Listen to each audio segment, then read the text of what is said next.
All right, guys, welcome to the Git Bit Podcast, the podcast for blurs, for nerds. If you have a fandom, you are most certainly welcome here. As you can see, guys, we have a little bit of an extra crew member with us, but as your host, Black Spartan, of course, the man to my left, to your right. He's done. Okay. Show I got Joe. Joe, how you doing? Let me think. Sorry, your tiny Gendo Akari is really distracting me. I'm just saying, not getting in the robot, Joe Tonello. And of course, I have my son with us, Chad, on the co-pilot side, shades and all. There he goes. He emotes. And together we are the Git Bit Podcast. Much like, I gotta change that. We cannot use WWE anymore. Understand we're older, so sometimes sure we can. Have you not heard? They erased them. They tried to they did do a full-on Order 66. They put like a full-on neuralizer to just the public audience and just flash just like there never was a Vince McMahon Jr. Only Vince McMahon Sr. and Pat Patterson. They were the only two there. You're not kidding. They did do a full-on mind wipe. But let you guys know, we do try to watch our language, but sometimes words do fly. And yes, we do show trailers, but the trailers might be a little graphic, so viewer discretion is advised. Aside from that, welcome. Praise the sun. You know where Praise the Sun came Not from? in this game, not in this house, child. It's Elden Ring or bust. Praise the sun. Although I do appreciate the Dark Souls reference, but I'm about to ask if you played Dark Souls, and if you have, how far did you get? But that's a conversation for a whole nother day. But anyway, we do got to start off on some sad news, guys. Just a little bit before our podcast actually got started, it has been widely reported. And this confirmed. man, I mean, he's a legend. He is iconic in all sense and every way. He's got multiple roles that he is known for.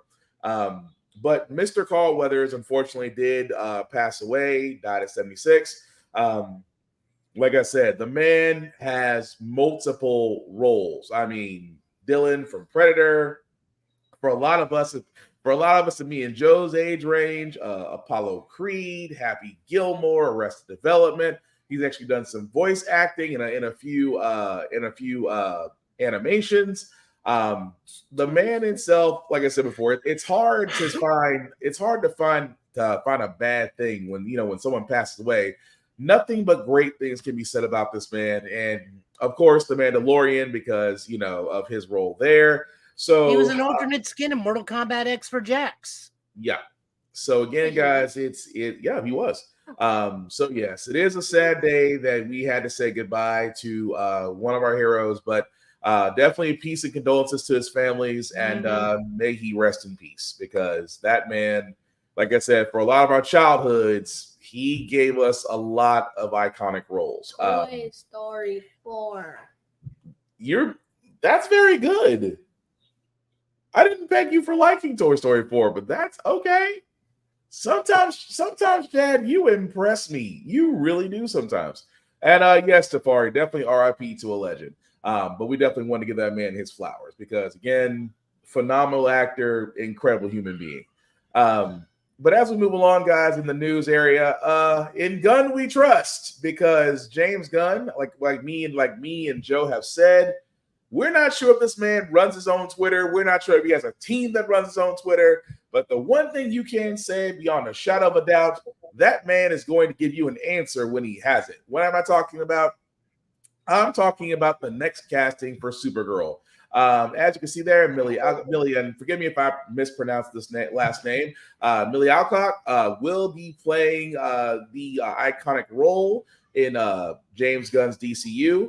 For all those that don't remember her, she was actually also in House of the Dragon. She actually played Rhaenyra Targaryen. What's with the hand up? I have a question. Yes. What happened to the other lady who played Supergirl in the She is not part of it. She's not part of it. Oh. Yes, that was Snyderverse. That is, so the answer to that one is very simple. Mm-hmm. She, while very good in her role, she is the Snyderverse Supergirl. Mm-hmm. Oh. Yeah. So unfortunately, that's the reason why she's not being picked. Again, she played a great Supergirl in The Flash, but The Flash itself, many reasons why she may or may not be a part of it. But again, it's no shade on the actress herself. It's just the fact that Gunn is going in a new direction. Again, nothing against this. I mean, I loved her in House of the Dragon. I want to see if she's going to do Supergirl Woman of Tomorrow, because it was a trippy, and me and Joe have reviewed Woman of Tomorrow on here. Interesting comic. Not sure if Gunn's going to follow that or take some liberties with that. But again, great read. If you haven't had a chance to read it, definitely go out there and definitely take a look at it. But Joe, any thoughts on that? I am unaware of who this is, as I am not a Game of Thrones person. Mm-hmm. But I'm more than happy to try and track down anything else she's done in the future and see it. But like side by side, I'm down. She looks like she can be an 18-year-old 21-year-old Kara Zor-El. Yeah. And now, like I said, I've watched her in House of the Dragon. She's great. In Safari, her universe was snapped. Yeah, her universe was definitely snapped because her universe got flashed. Yeah, and I wish I could. And you know, the sad part is, it's that true. Her universe got pretty much 86. Although technically, it's not her fault. It really is not. It's just the fact of, other people that we shall not name. Let's just call them the Reverse Flash, because that man basically played the role of the Reverse Flash. But anyway, move right along, guys. We do have a trailer to start off with, because this trailer did come out last week. I wanted to hold off on this just because it's such a crazy trailer, and that the only way we could do it justice was to give it its own time to play. Now, granted, if you've heard of Monkey Man, let us know in the comments what you think. But if you haven't seen it, well, here's the trailer.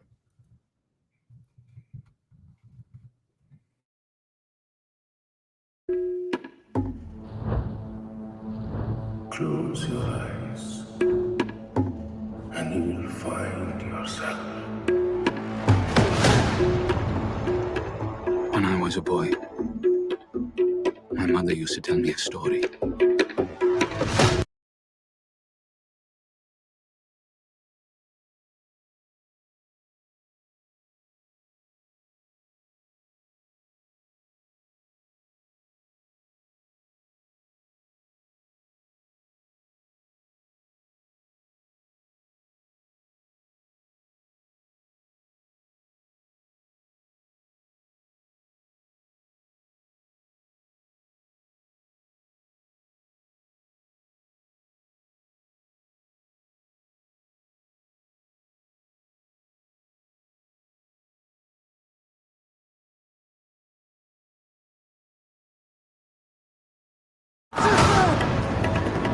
Until they faced the protector of the people, the white monkey.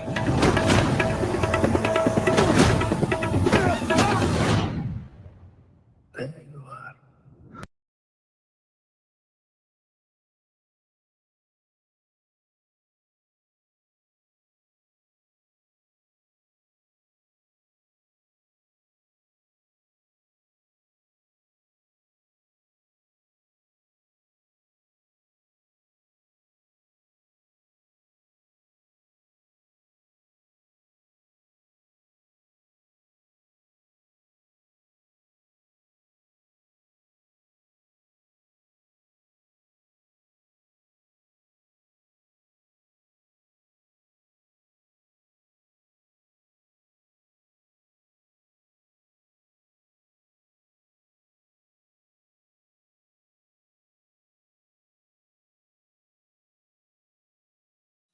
Okay, bear with us, guys. We're having a little bit of technical difficulties. I don't know if they got us or not.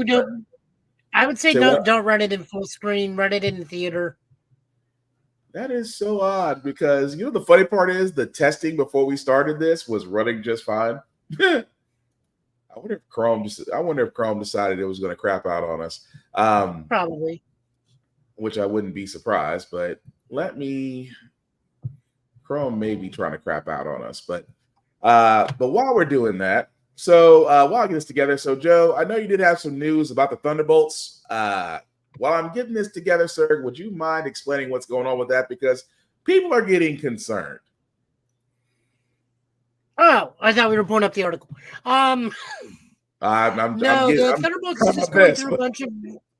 It's just going through some recasting right now, which is to be expected because people have film agreements, and because of the writer's strike, those agreements cannot be met because of scheduling conflicts. So we are losing out one actress who I believe was Ghost or another character. I'm unsure which one she was. She's the wonderful actress from The Bear. Yeah. He has dropped out, and another actress is taking her spot. We know Steve Yeun dropped out, and he was supposed to be the Sentry, but the role is still undisclosed. It's just one of those scenarios. A lot of people are like really crapping on this because they can't hold anything together, and people just got to realize like we just came out of a writer's strike, so a lot has to shuffle. Not to mention, MCU is going through a reshuffle right now. Honestly, I kind of see this as a net positive. I'm very sad we are seeing an actress go and actors come. But at the same time, I think Marvel has learned its lesson and is trying to make sure the movies are back to the way they were. Because even Captain America right now, it's already been announced that all the Serpent Society stuff is being cut. So like all the Seth Rollins things that were shot and we've been seeing, those are completely on the cutting room floor now for the upcoming Captain America movie. Because I think they're learning to trim all that excess and get right down to the core story stuff, which I'm all for. But the thing about it is, and while we're waiting for our trailers to come back up, see that's the thing I was going to wonder about, because this was discussed in other podcasts I've been a part of, as well as you've been a part of. Is it now finally time for Marvel to finally sit there and go, you know what? Maybe we need to sit back and retry all this, get back to what made the first Infinity arc story great. I think that's what they're doing now, because aside from Deadpool, it is Sony's court right now for superheroes. Yeah. We only have really, really, really just Deadpool for Marvel. So they have a full year to rewrite, recast if need, sit there and go back to the drawing board and go, what's not working about this movie? What is working about this movie?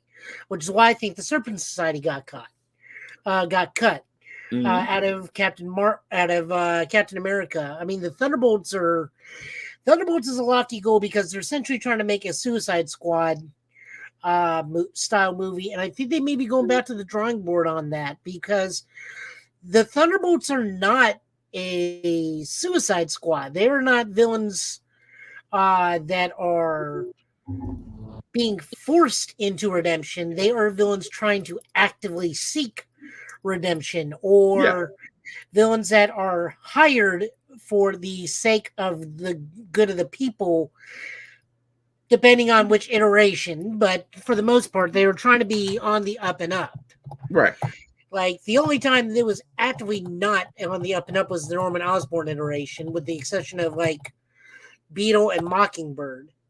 Sure. But, like, over the course of it, the Thunderbolts have been pretty much people that have bad pasts trying to make good on what they can do now.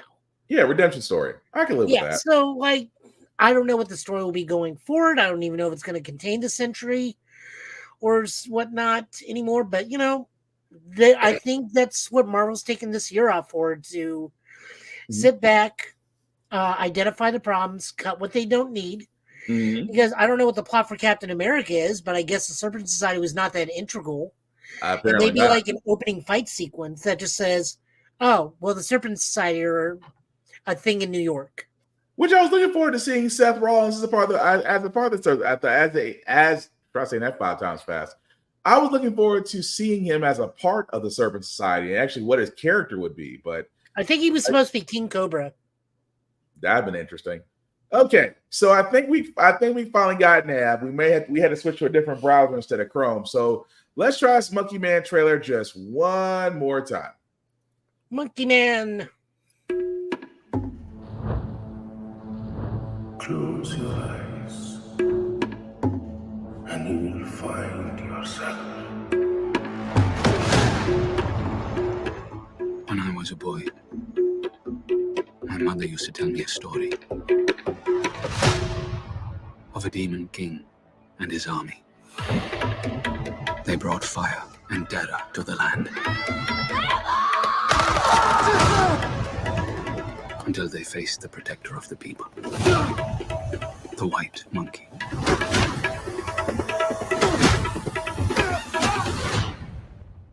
There you are. You are a beast. In this city, the rich don't see us as people. Give me the job no one wants to do. I'll do it. Anyone who forgets their beliefs, it doesn't turn out well for them. This is not the place to work if you can't handle that sort of stuff.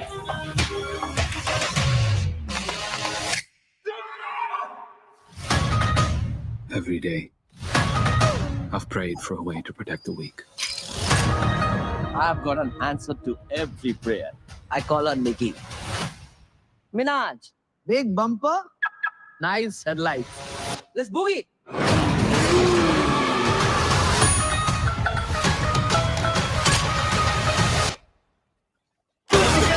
We got the streets locked overseas. A Punjabi MC in the rock. Count the trees, rockin' body like the shot.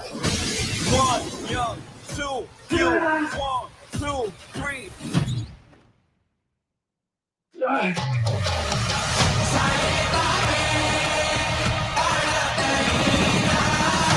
You need to fight for your mother, for all of us. Anger will not quiet your soul, my son. Don't call me son.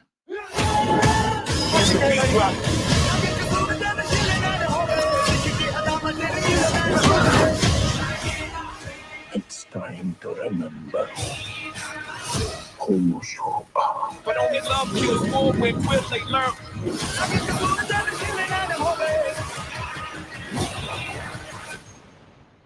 Just one small ember can burn down everything.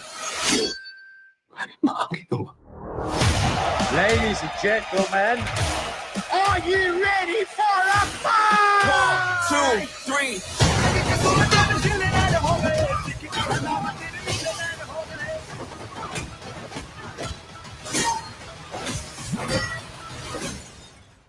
Yeah.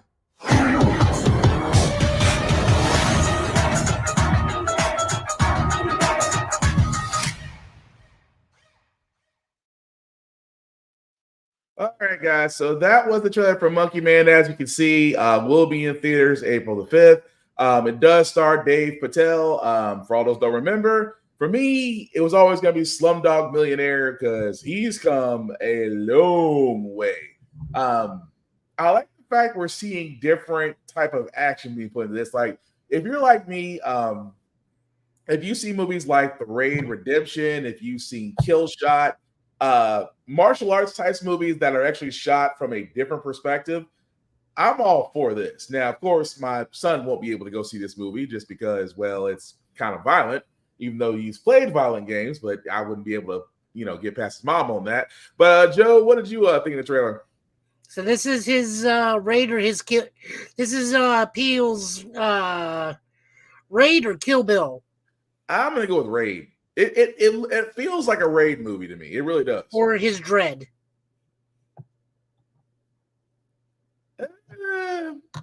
I guess Dread without guns.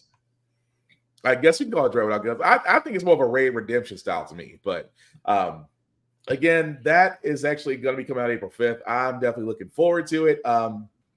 Let us know. I'm going to be completely honest with you. The next trailer is what I thought he was talking about when he says Monkey Man, because there's only one Monkey Man to me. Oh, I got to get that. Go. Well, hang on. Give me a second. I already did. I said put it in the private chat.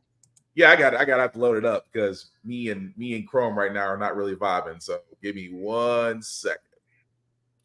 I mean, this is a Monkey Man movie that even that Chad can go see. Please don't tell me you found what I think you found. I hope it's not what I think it is. It is absolutely what you think it is. Oh, I don't think it. Is it gonna let me? I'm trying to copy and get to that. God bless. If it is exactly what I think it is, because let's see. I'm a child of the 90s. Oh, I know you are, but trying to actually get it to run from here is where that's the fun part. Because trying to find that Monkey Man from the 90s, it's just wow. If it's that one, if you're thinking it's Lancelot Link, it is not Lancelot Link. But right now, yeah, Google at the moment is kind of wanting to, I won't say break down, but it's getting pretty close. I will get back to that, I promise you. But before we get, we'll get back to that monkey because I know it. I think I have a good idea what it is. I just have to get Chrome to agree with me because right now it is definitely not.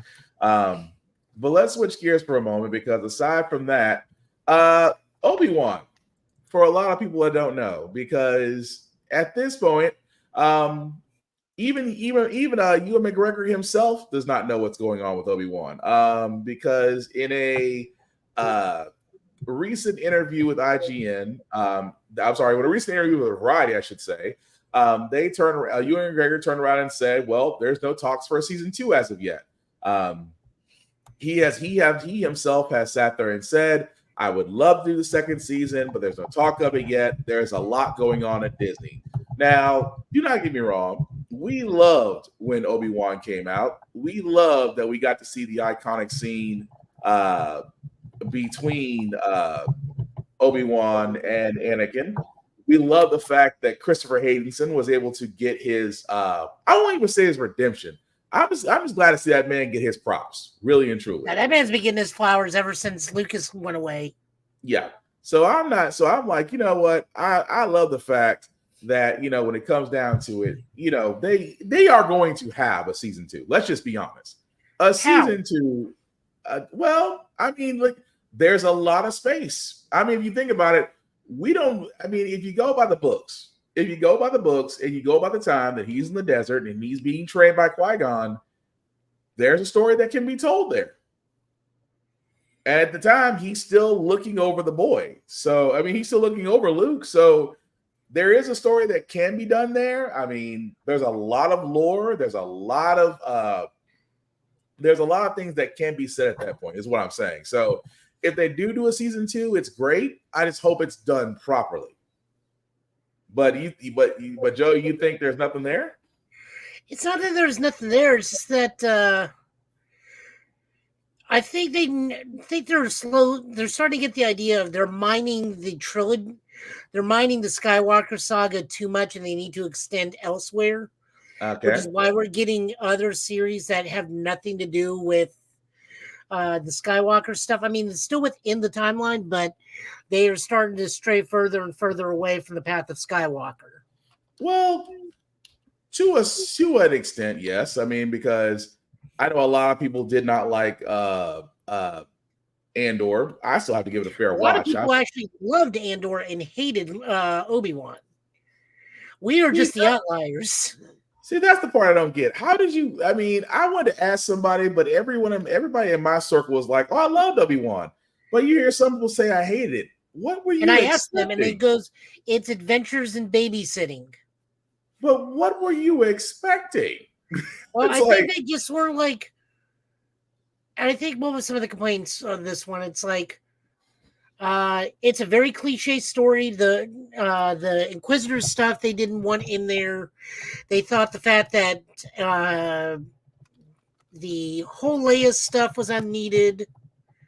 Oh, that's just nitpicking. Like they were just like Leia should only been in 2 episodes, and it should have been the rest of like a cat and mouse game between Obi-Wan and Anakin, rather than Leia being a focal point the whole time. That's the part that grinds my gears. It's like Wait, so you didn't like nobody liked Leia that showed herself from a No. I think it's not that they didn't like the actress or anything. It's just that they felt that Leia took up more plot in the Obi-Wan series than Obi-Wan himself was the chief thing. It wasn't the character so much as the use. That still sounds like nitpicking to me. I'm sorry, that's just me. That sounds like nitpicking. Well, I mean, nitpicking on me is Andor because I just don't like the actor. Yeah, I mean, the actor himself can seem a little drab. I'm not gonna argue that. But again, it's to me, it's always been that whole thing of either you're gonna get it right with Star Wars or you're gonna get it wrong. But I feel like they got it right. But again, going back to Obi-Wan having a season 2, I think it would work. I think it would be great.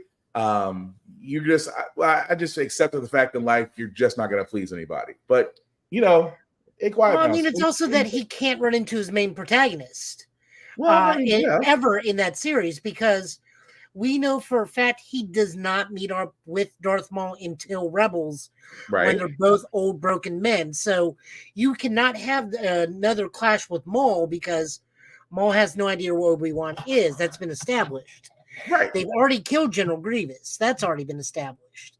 Right. Asajj Ventress has suddenly returned to life, a la the Emperor, solely for Bad Batch. But she was never the Obi-Wan antagonist. Asajj Ventress was an Anakin villain. True. But still, I mean, it can still, like I said, a season 2 is still possible. But guys, let us know in the comments what you think about that. Because right now we are, and forgive us if we're kind of lagging at the moment. Like I said, internet issues kind of messed up our whole setup, but we're still going to plug it along. But I know one movie that everybody should be agreeing with, and if you hate on this movie, then I think there's just something wrong with you. Ghostbusters Frozen Empire did come out with a new trailer, and thanks to Joe, we have actually, there's 2 versions out there, guys, for all those that don't know. There is a US trailer and there's a national trailer. What we're going to be playing is the international trailer because it does have a little bit more context to it than the American trailer. But Joe, anything you want to say about Frozen Empire as far as what we'll see here before we play it?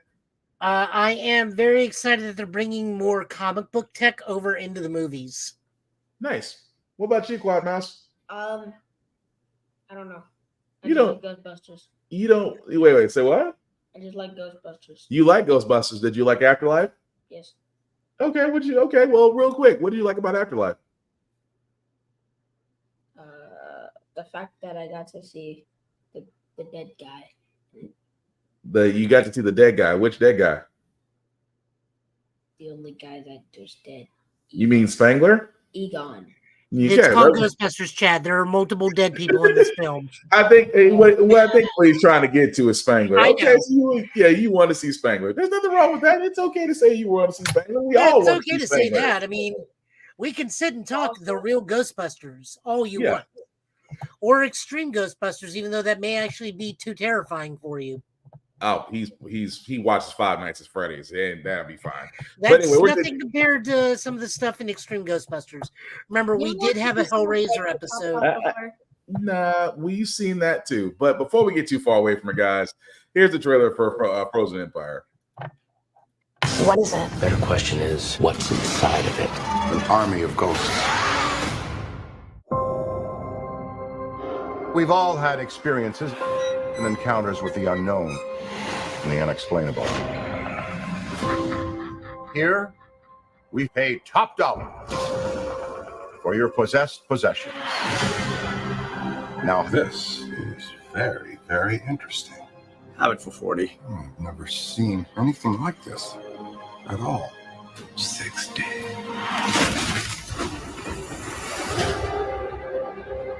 All over New York City, ghost attacks are on the rise. Ghostbusters, what do you want? And we are the only ones hold on to your ass, equipped to fight back. Welcome to the new Paranormal Research Center.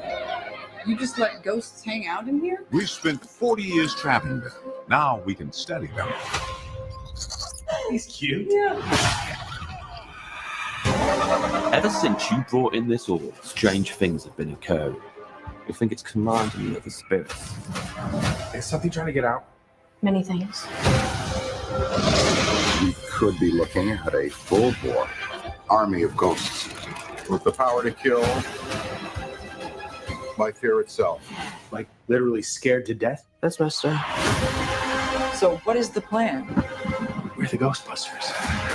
We stay and fight for this place. Suit up.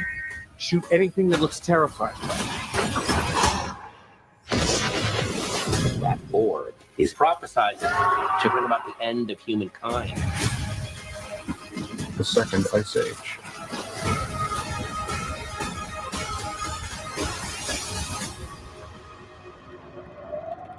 Get away from her!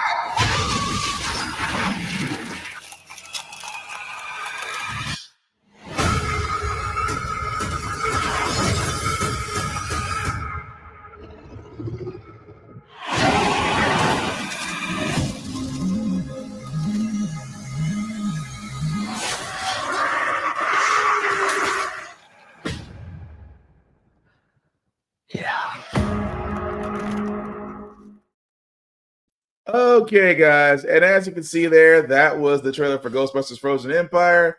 Hey, Tafari, what's going on, man? Hello. All right. So, really quick, guys. Joe, I'll start with you. What do you think? Oh, I'm seeing it. If I can, I'll see it in New York. We will not have a Git Bit that time. If not, we will do an on remote live from the red carpet Git Bit if I can pull that off. I'm gonna say good luck. I'm gonna say good luck if you can pull that off. Well, we have. So here's how that actually works: is we have to be invited, right? And then I will be happy to go up there. I mean, true, but I mean, if Easy enough. if you get to go up there, I mean, I'm not knocking. You get to rub elbows with the originals.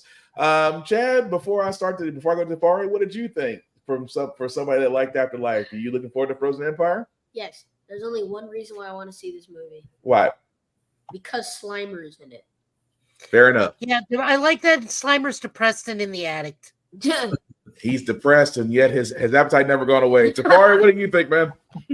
I never religiously got to see any of the Ghostbusters stuff, but this one looks interesting enough that I might finally venture out by myself and go check it out. So. As you should. But as of the moment, Frozen Empire will be in theaters March 21st. I'm definitely down to go see it as well, just because Redmond has given us great stories, and the fact that we're finally seeing Winston get his due. Winston has made a lucrative business out of ghostbusting, and that makes me feel better. But at the same time, I'm just like, if Ecto 1 does not have an updated chassis, transmission, and engine by now, I am going to blame Venkman. I won't blame Ray. I'll blame Venkman. But anyway, aside from that, like I said, we're kind of on the trailer heavy side tonight, guys. The next one is one that I did not have on my bingo card of 2024, even though 2024 bingo card has probably been burned, nuked, thrown away at this moment, especially with everything else is going on. But Henry Cavill, outside of his Warcraft movie that he is so passionate about, is actually part of a movie that's done by Guy Ritchie. Like I said before, I did not expect that this movie would actually happen. It is called It is called the Ministry of Ungenemy Warfare, and here's the trailer.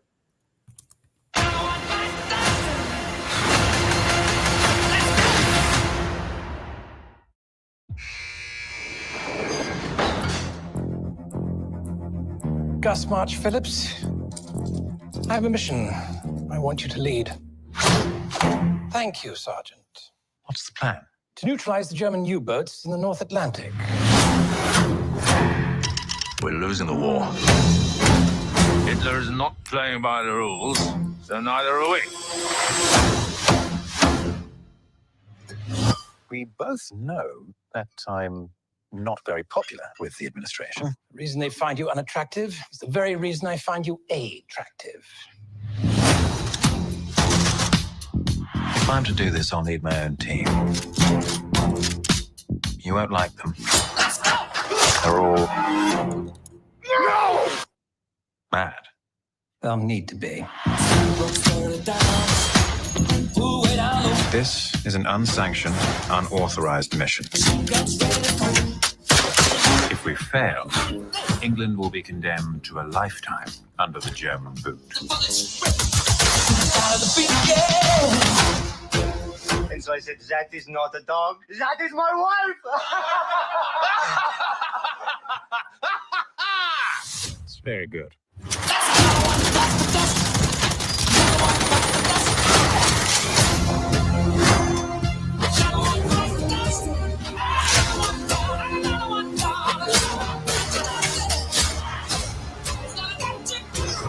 You and your operation are reckless. Abort this mission now. Hello, can't hear you. Please do off.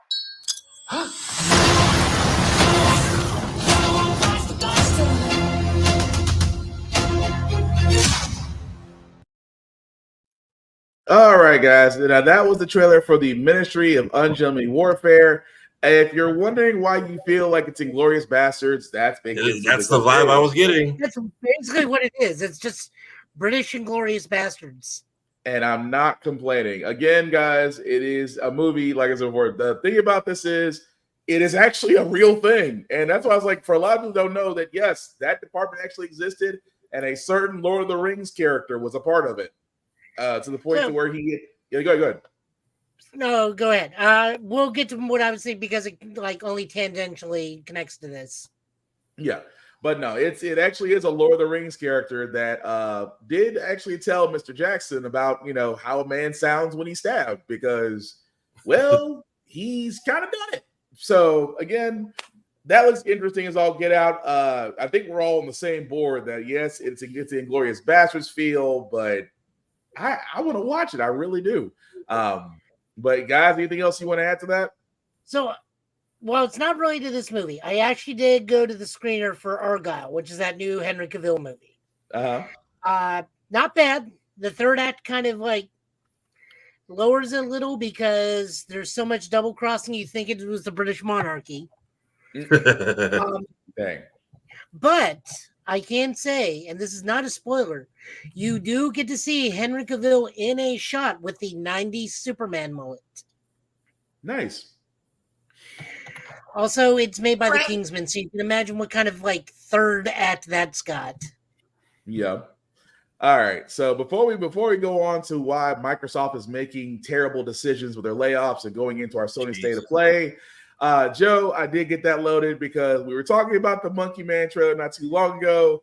But Joe says, well, there's another Monkey Man that we need to honor first. I'm just going to play the clip.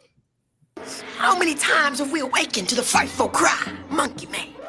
How many times have we seen him in the corner of our eye, never stopping, always speeding by, flash of his cape down the alleys and streets, scaring up escapes like a freaked out chimpanzee. Monkey Man. Some say he's a force for good, a twisted urban Robin Hood, defending the weak and downtrodden. Some say he's a force for bad, a tricky and conniving cat. Fuck moon, you're just plain right. Still others say he's some guy in pajamas, living on stolen bananas. Who knows? No one's ever talked to him. But if you find yourself in the heart of downtown, keep looking around, because you just might run into him. Monkey Man. The You know what? I'm not even mad. I'm not even mad. As funny as that is, I'm not even mad. Gerald just described the same movie from that trailer. To a certain extent, I'll give you that. To a certain extent, I will give you that. I will sit there and say that it does sound exactly the same. I will give you that. But wow, I just that just made me rethink about the whole thing. I almost started reciting it in my head. But that also being said, guys, again, like I said, before we get to our state of play, because state of play did happen this week, Microsoft decided after its $69 billion acquisition of Activision Blizzard, decided to lay off nearly 2,000 staff from its workforce. They sat there and said it was to help to streamline excess loss, although I don't know how it's a loss because you spent nearly $70 billion getting a company, and now you decide to lay off 2,000 people. Now, well, it gets worse They then the next day announce that they are a $1 trillion business company. Yeah. And yet somehow, because that's the thing that's always bothered me. But then again, I think that's the world of video games that we're headed towards. We're going to be headed toward all these multiple acquisitions. And with these acquisitions, the first thing that always happens, guys, in business is that they always cut workers.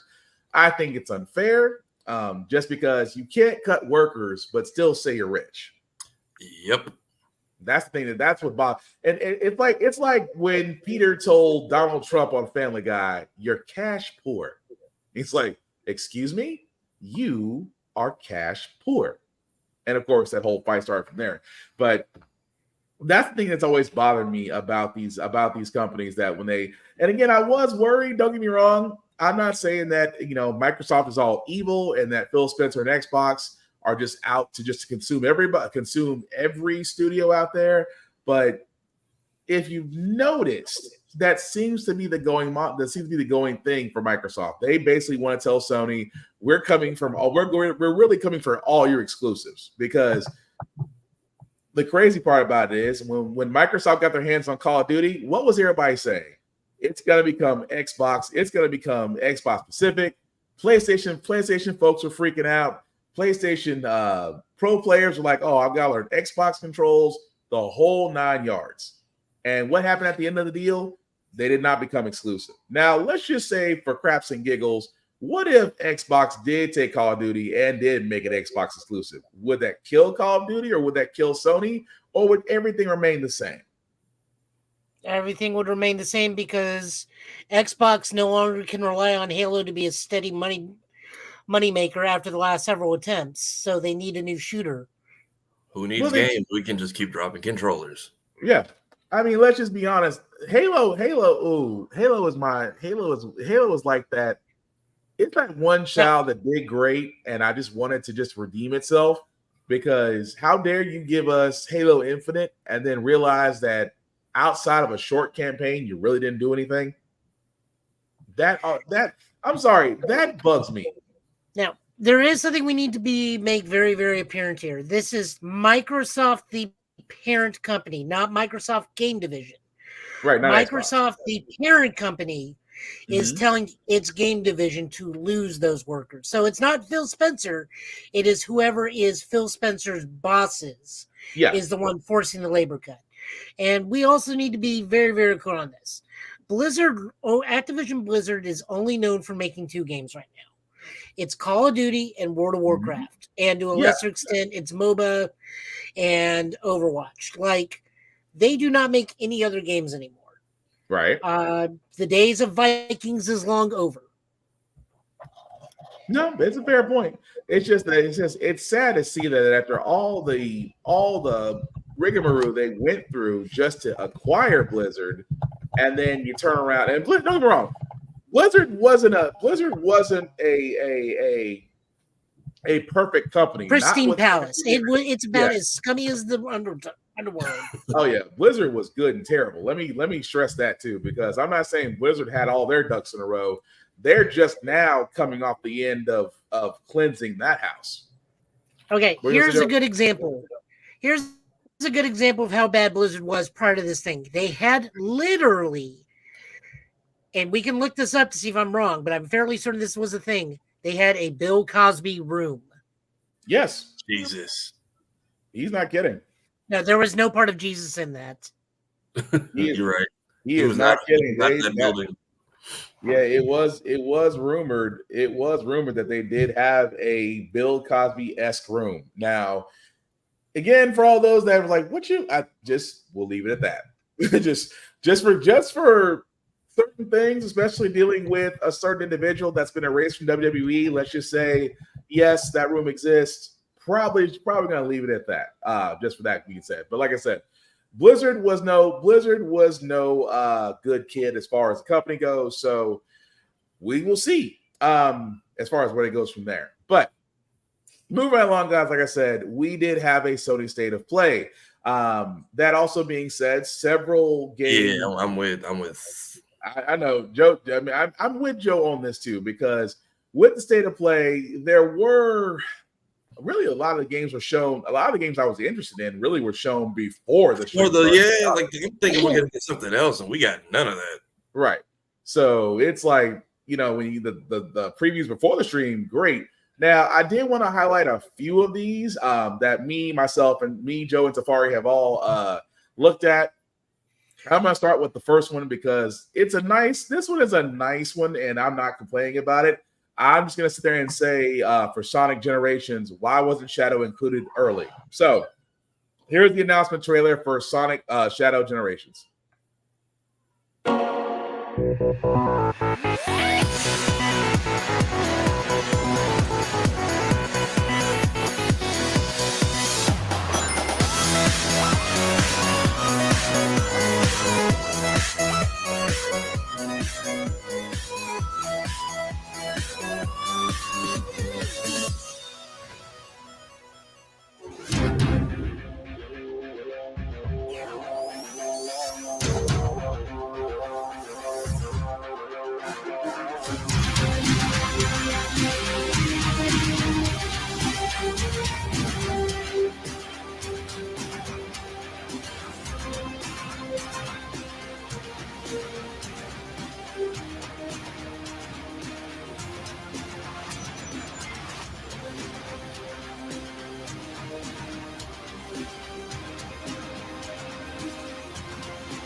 Now, as you can see, guys, that's Sonic Shadow Generations coming out this fall.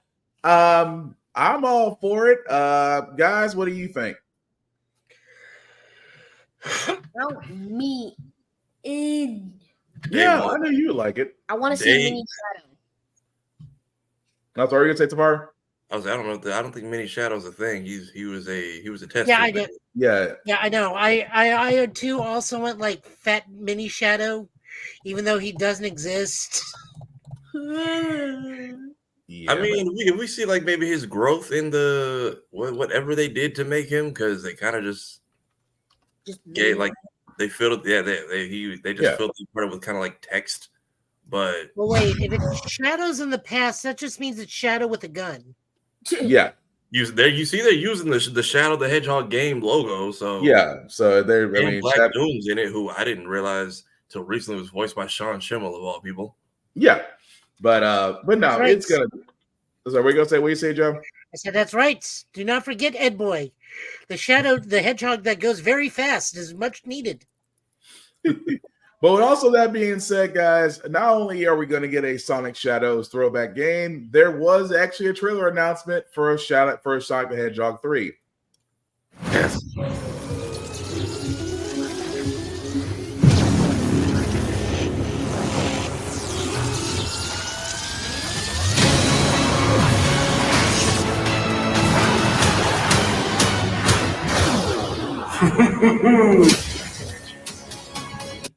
And as you can see there, guys, it looks like we are set for a December 2024. So Christmas time, I'm not complaining, as well as Jim Carrey, for all those that are wondering, has been confirmed to come back for Sonic 3, because I'm going to be honest, I can't see anybody else being Dr. Robotnik except him. I can't see it. But I just love Jim Carrey as Dr. Eggman. He's so I think that's like one of the few roles like Jim Carrey likes doing nowadays that he'll come back to on a continuous basis. Yeah, and honestly I can see that. For me, it's like I mean he does it. How he plays Eggman is exactly how I imagine he would play it. How I imagine Eggman would be. So I'm definitely not complaining about that. As well as with the game, just because at first I saw some Dreamcast levels in Sonic, I was like, "Oh, yeah, wow. That brings me back a little bit," because I was like, I haven't seen that since the old days of a system that was beyond. That was, I missed gone too soon.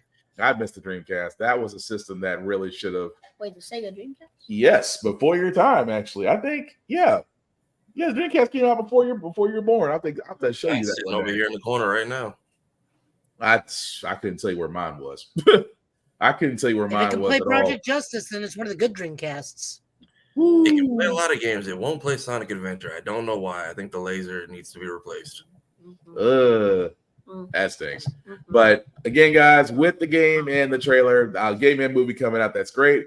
Another one I wanted to highlight was Silent Hill, because before we get to Silent Hill, have we seen the fan campaign that everybody apparently wants Hayden Christensen for Shadow? No. Wait, what? That is like it's like a large thing right now. Like everybody keeps saying, especially after hearing the laugh, everybody's saying basically they want like movie 3 Anakin as Darth or as Shadow the Hedgehog for the antagonist of this movie. And they just confirmed pretty much all of the cast is returning. I don't have a good feeling for Tails. Oh, that is.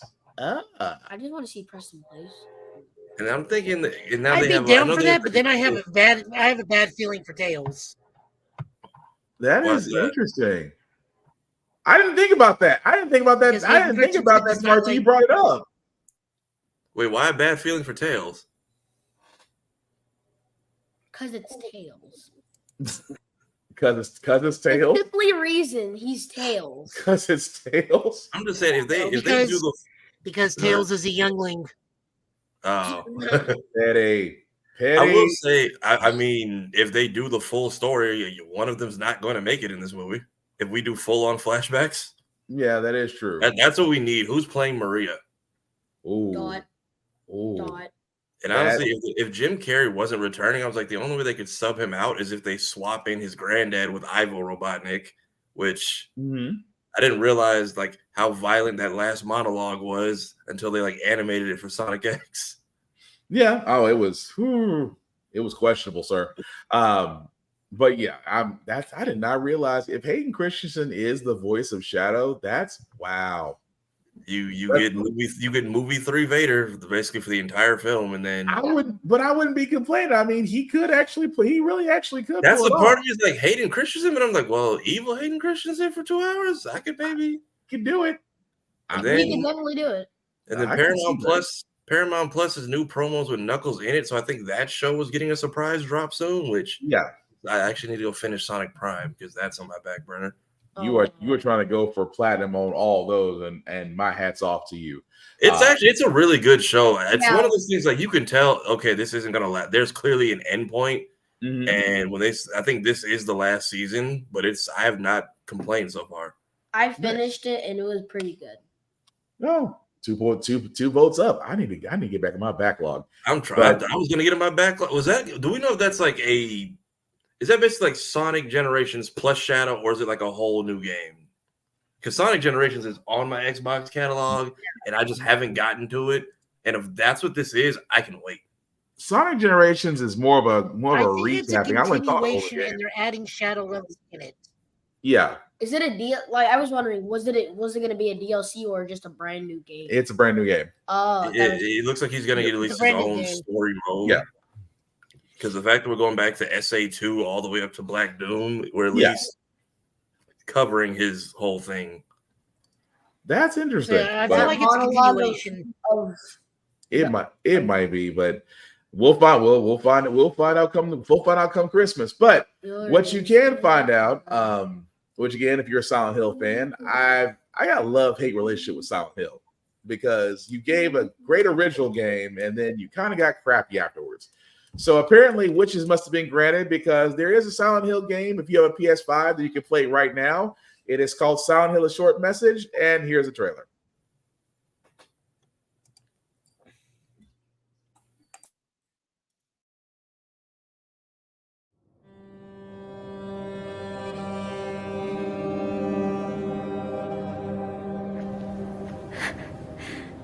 Maybe I can be like her.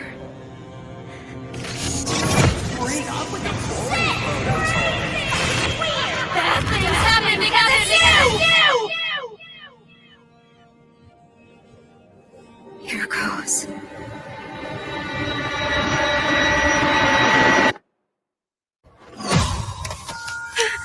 Is this a dream? Who's there? What's with this place? Cherry blossoms bloom. within the grasp of death. What are you hiding inside? Maya?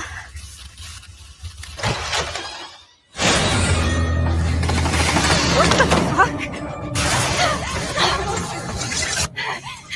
I'm sorry. Stop! Please! What did I do to deserve this?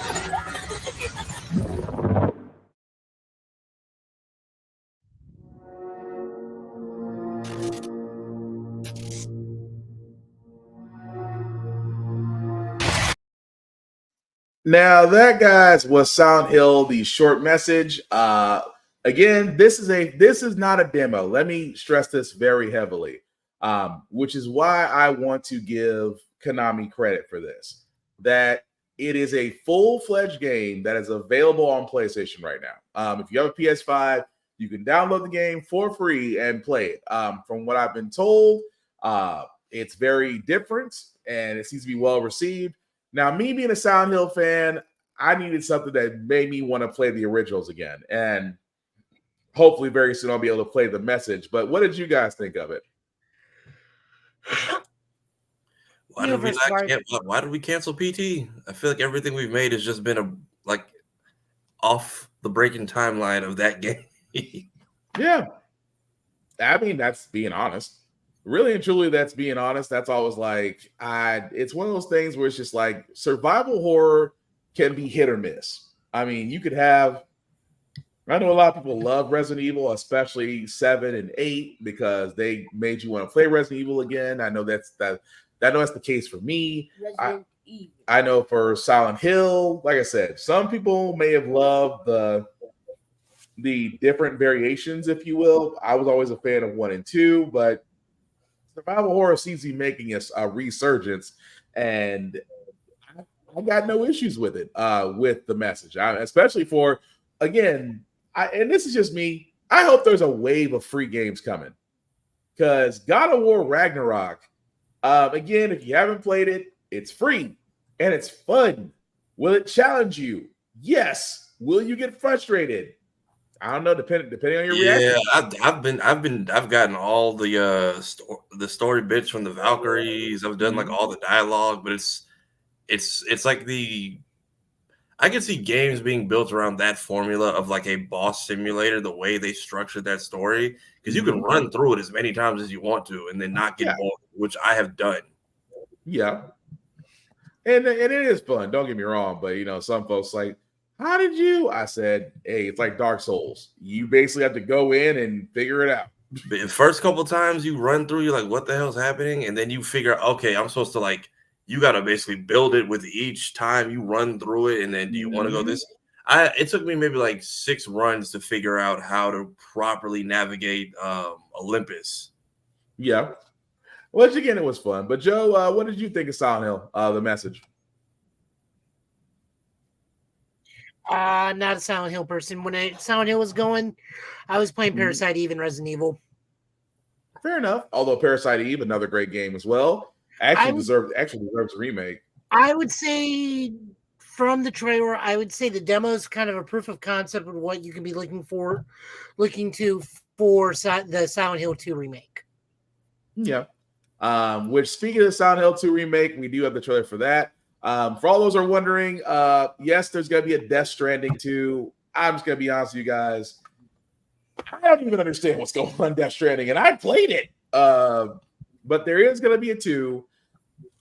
The trailer's out there for you guys to watch. I tried watching that trailer, try to understand it. I didn't get anywhere. Guys, if you understand it, please let me know, because for 9 minutes of watching Norman Reedus and a baby, I got nothing. I mean, I really don't. But again, I was just like that. I'm I caught it at work. I'm this is a whole. We was just delivering packages. Now we got samurai sword fights. Right.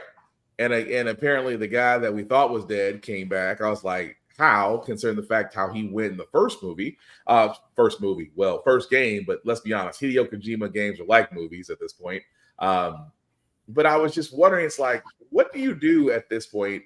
Because I was hoping, and don't get me wrong, before I played Silent Hill 2 trailer, I was really hoping for a Metal Gear Solid like game from Konami, because we know the Metal Gear Solid remakes are coming out. Yeah, I don't think Konami's going to attempt a Metal Gear Solid without him, as they shouldn't, because Metal Gear Survive was crappy. But it makes me wonder, because Hideo seems to be stuck on this. He seems to be stuck on this Death Stranding, and I'm like, I understand some people love it.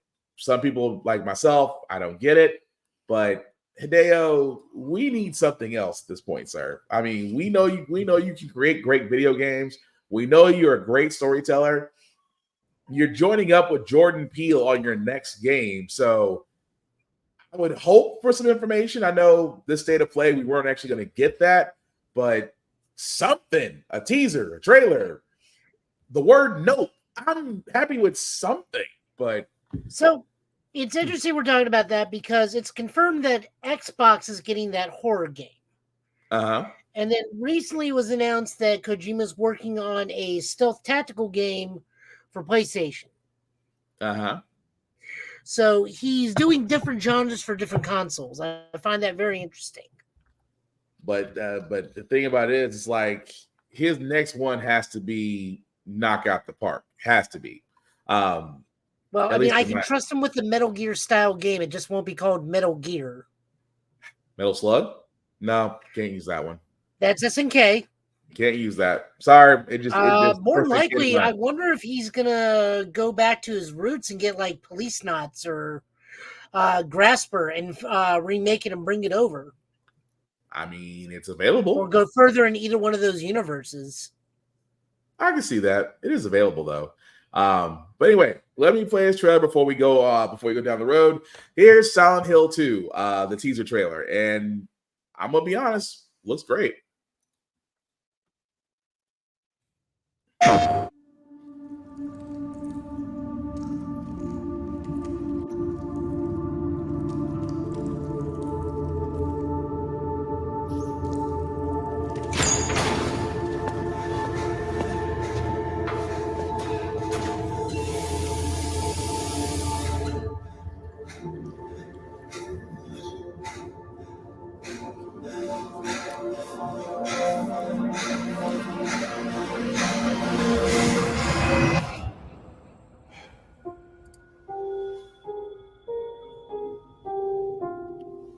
Could she really be here, waiting for me?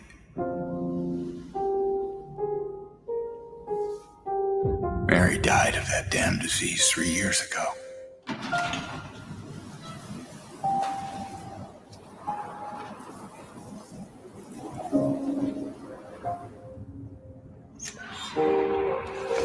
In my restless dreams, I see that town. Silent Hill.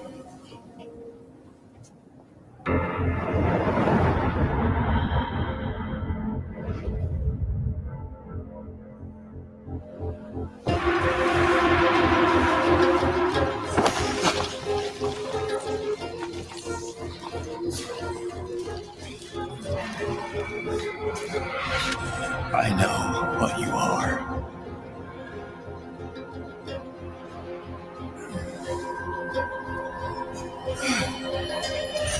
I know why I needed you.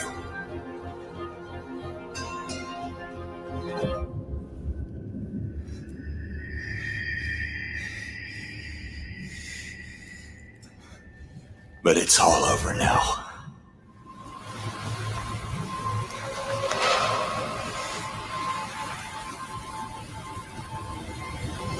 I don't need you anymore.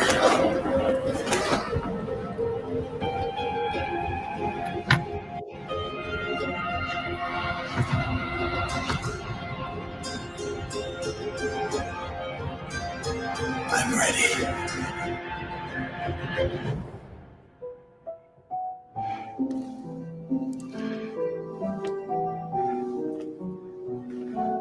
Mary?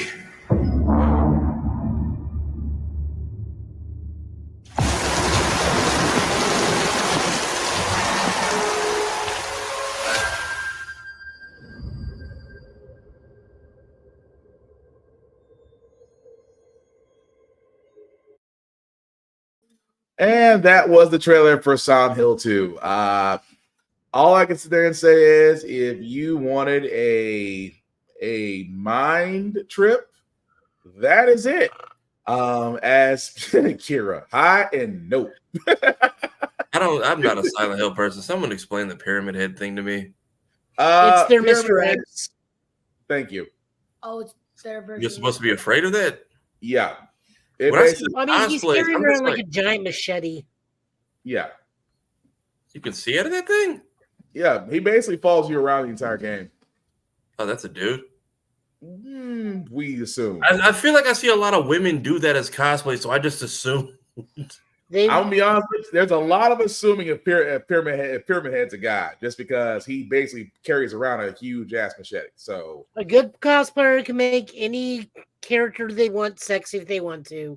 Sexy Pyramid Head is always a thing. I mean, I'm sure in the Naruto world we have like 18 billion sexy Kisames. Not even like gender bending. I've just seen a lot of women just take. Every time I've seen that cosplay, 90% of the time it's just a regular cosplay of the character, and it's been a female.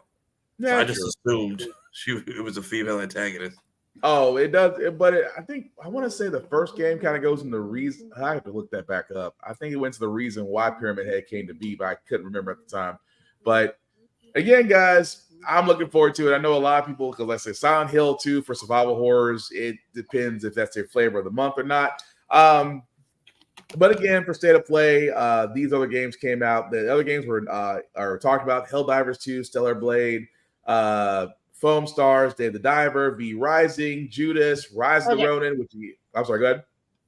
I do have a thing on Dave the Diver. Okay. I'm playing the Dave the Diver. That is a wonderfully fun comfort game. And we know how very particular Toho is with the good Mr. Zilla. Why does Dave the Diver, of all people, get Godzilla and Ebisu from Creature from the Deep into Dave the Diver? That's a wonderful question. It's a wonderful question. I wish I had answers for, but I was kind of. I mean, if Dave the Diver, it looks fun. It's not my cup of tea. It looks fun, but again, I'm going to lean on you for that one, Joe, for your impressions on that once that game comes out. Yeah, is it? I couldn't tell. Is it side scrolling? Is it 3D? Because the trailer was No, like. it's a 2D. Basically, you just dive into the ocean. Your oxygen meter is your health meter, and you collect fish up to a certain weight. Then you go back up, and then you use the fish to make sushi. And it's rinse, repeat. And you're given like tasks from other people, like a scientist wants you to get in touch with the mermaid colony that's been found. Or an old woman wants you to help find the great white witch killed her husband. A overweight otaku wants you to fight a giant squid because it took his idol statue off a shipping thing. But your main goal is to capture fish with a harpoon gun so that you can sell it as sushi at the end of the day. Yeah. It's just a comfy game. I mean, don't get me wrong. There's I mean, it is definitely interesting. But Sounds like a mobile game. It's fun. It's very fun. I saw two different art styles in the trailer, and I was like, okay, but which one is this? Because I'm new here, so I don't know what. It's what you think it is. They have like very anime style cutscenes. Okay, that's what I was assuming after a while. Yeah. So like anytime you like make a new dish or upgrade a dish, the anime cutscene with the sushi chef will come on and do stuff like that. They also teamed up with Dredge to make a free Dredge DLC. So I'm wondering if the Godzilla DLC is also free. I was just about to look that up as you mentioned that. I'm like, you have to go for it? Yeah, I was queuing it up as you were talking about it. Because that is a this is what I was.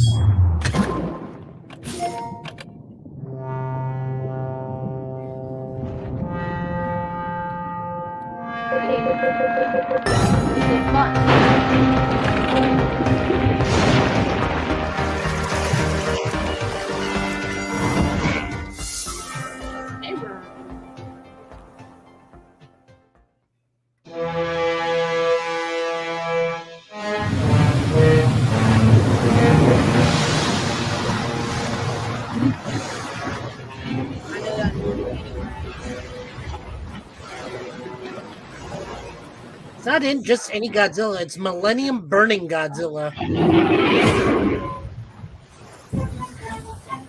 And he's fighting Ebisu, which is like the lame monster kaiju.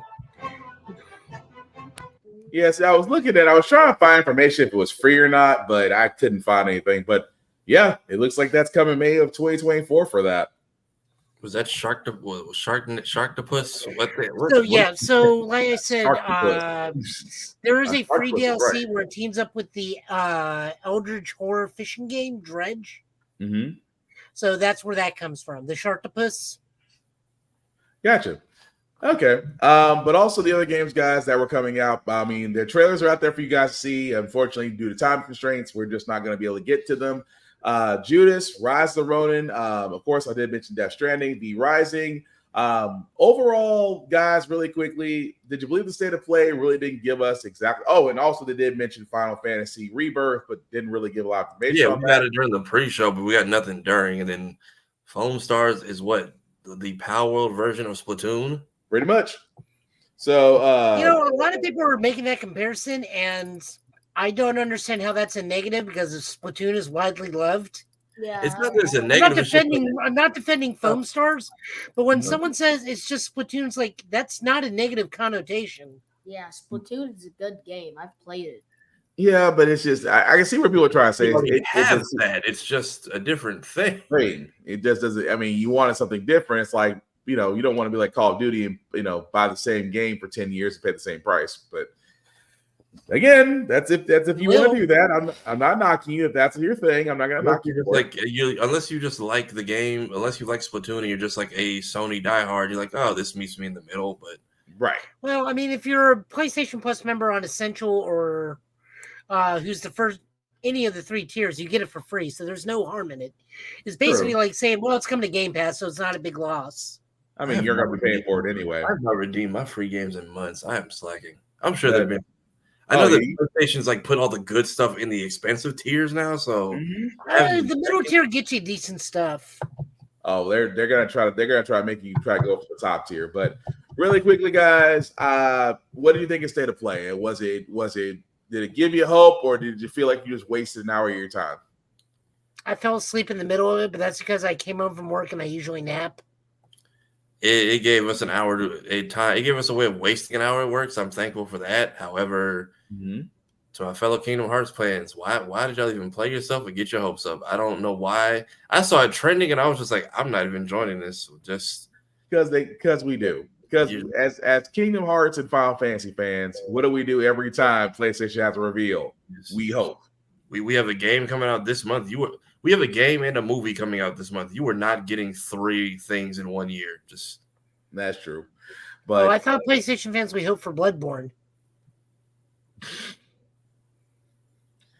Dark Souls with guns. We've had that already. That's what I call Bloodborne. Dark Souls with guns. No, we have that. It's called Revenant. Revenant's not bad. Revenant is actually fun. Square Enix, and it's officially been 5 years since Kingdom Hearts 3 came out, so we got at least another 5 to go. So for now, no. We got this year. We could have a Game Boy game that loops into a mobile game, that loops into a DS game, that loops into a PSP game. Then we got 5 more years for a main we already do. Not Dark Road. There's basically like Kingdom Hearts Pokemon Go is already in like beta right now. And that's going to have the most deepest lore possible that we will need to know prior to Kingdom Hearts 4. That was Dark. So many people didn't play. What was it, Dark Road? Yeah, but watch that final 20-minute cutscene, and now we all can't look at Dream Drop Distance the same. No, please understand, I'm being entirely facetious and yet entirely accurate. I didn't realize that you were supposed to actually care about the Dream Eaters. Not that I was one of the people that hated them, but I didn't realize we were going to go that route with it. But it's still interesting. But it sounds like we're all in accordance that state of play really didn't give us what we wanted. Yeah. That being said, Joe, the Power Rangers that we discussed that gives me nightmare fuel. The Power Rangers description that gives you nightmare fuel. Do you want to explain it before I play it? Okay, so this is the New Year's Super Sentai that's coming out March 3rd. King Ghidorah is getting ready to wrap up So we are getting into Bakuage Sentai Bun Bunjer. Now, the bun is an onomatopoeia, which is used. It just kind of means like loud noise. Even in my own family, we actually say with scary movies, they are full of a lot of bun moments. So like big noise, big sound, big jump scare thing. So boon is an onomatopoeia. The boomger is the thing. But we are on the third iteration of cars, fourth iteration of machines. And this one is a car-based Super Sentai. Hopefully it'll be a comedy like Turbo Ranger, what Car Ranger was. Turbo Ranger was mildly serious, but this one features a lot of the Megazords and whatnot. They are thing.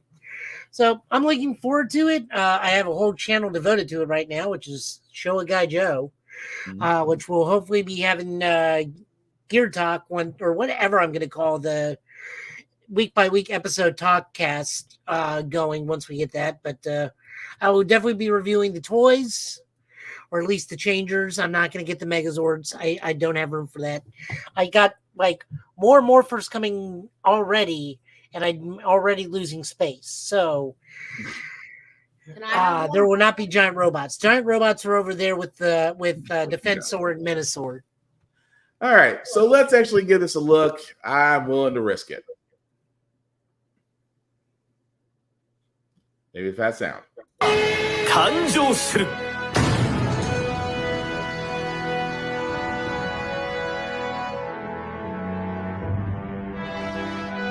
Boom Boom Off-Road, Boom Boom Wagon, Boom Boom Pet, Boom Boom SWAT,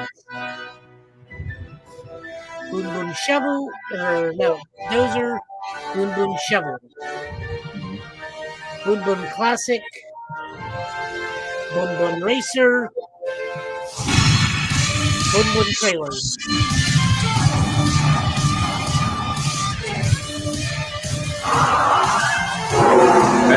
That face.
Okay, I'm gonna be honest. It just occurred to me as I watched this. Power Rangers and the Fast and the Furious have a thing in common.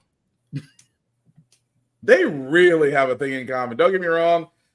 I'm sorry, Joe. I can't get past the helmet. Like, how do you see? Exactly. How? I'm sorry. The helmet a rim? Yes. All the helmets are different rims. Just I'm not against it. Like I said, I get the whole idea. I get the whole idea and the premise. I can't get past the. How can you? I'm sorry. Go ahead, Joe. I'm sorry. Well, here's what everyone's forgetting is Power Rangers is essentially over right now in America. Super Sentai does not have to worry about it being adapted, so they have free reign to do whatever they want. Fair for a good chunk.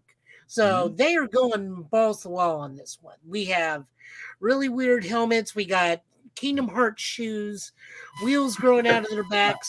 We're not getting this anytime soon. We're not getting this in America. So I'm all for it. I'm gonna lead on you on that one. I just can't get past the helmet. I I just can't. hope it doesn't get dubbed. It is dubbed. It probably will be dubbed. Joe, is that? It will not Joe, be dubbed. It'll be subtitled. And if it does come to America, that they will make it into an English thing. Some diehard fan will abridge it. Yeah, I mean, don't get me wrong. There's a fandom for everything, especially with they're still trying to come up with their own Americanized Super Sentai. That's the original, so that's going to be it was called Tattooed Teenage Alien Fighters from Beverly Hills. Oh, that travesty. What? Hey, I mean, Super Robot Monkey Team Hyperforce Go was not bad at all. It just got that was an homage to the old Super Robo cartoons. That was very well done. I have to find that just because that deserves context. Go ahead, Joe. Chad needs to, or Chad, you want to, you can teach Chad Gaelic mythology with Mystic Knights of Tir and Og. Oh dear God, we'd be all night. I mean, that was, or he could see. This show was great. It was just on that channel that people were not paying extra cable packages for. Right. Do you mean the USA Network? Yes, that too. But I also mean too. FedEx, which was then killed to make Disney XD. Oh dear God! Or we could. Hang on. What are some of the other things? But between that and Dragon Ball Sparking, I'm more entertained by All of Japan than whatever the state of play was, because the pre-show was better. Sparking has 165 characters, and only 24 of them are Goku and Vegeta. But I have to play this because Chad, this was understand what I'm about to play was this is all we had. Yeah, this is all we had. Molecular home planet of the diabolically evil Emperor Gorganus. Gorganus has vowed to use his army of alien monsters to conquer Earth, the focal point of a system of power portals he needs to rule the universe. I am Nimbar, head protector of the power portals. To carry out my mission to stop Gorganus, I have chosen 4 teenagers from Beverly Hills.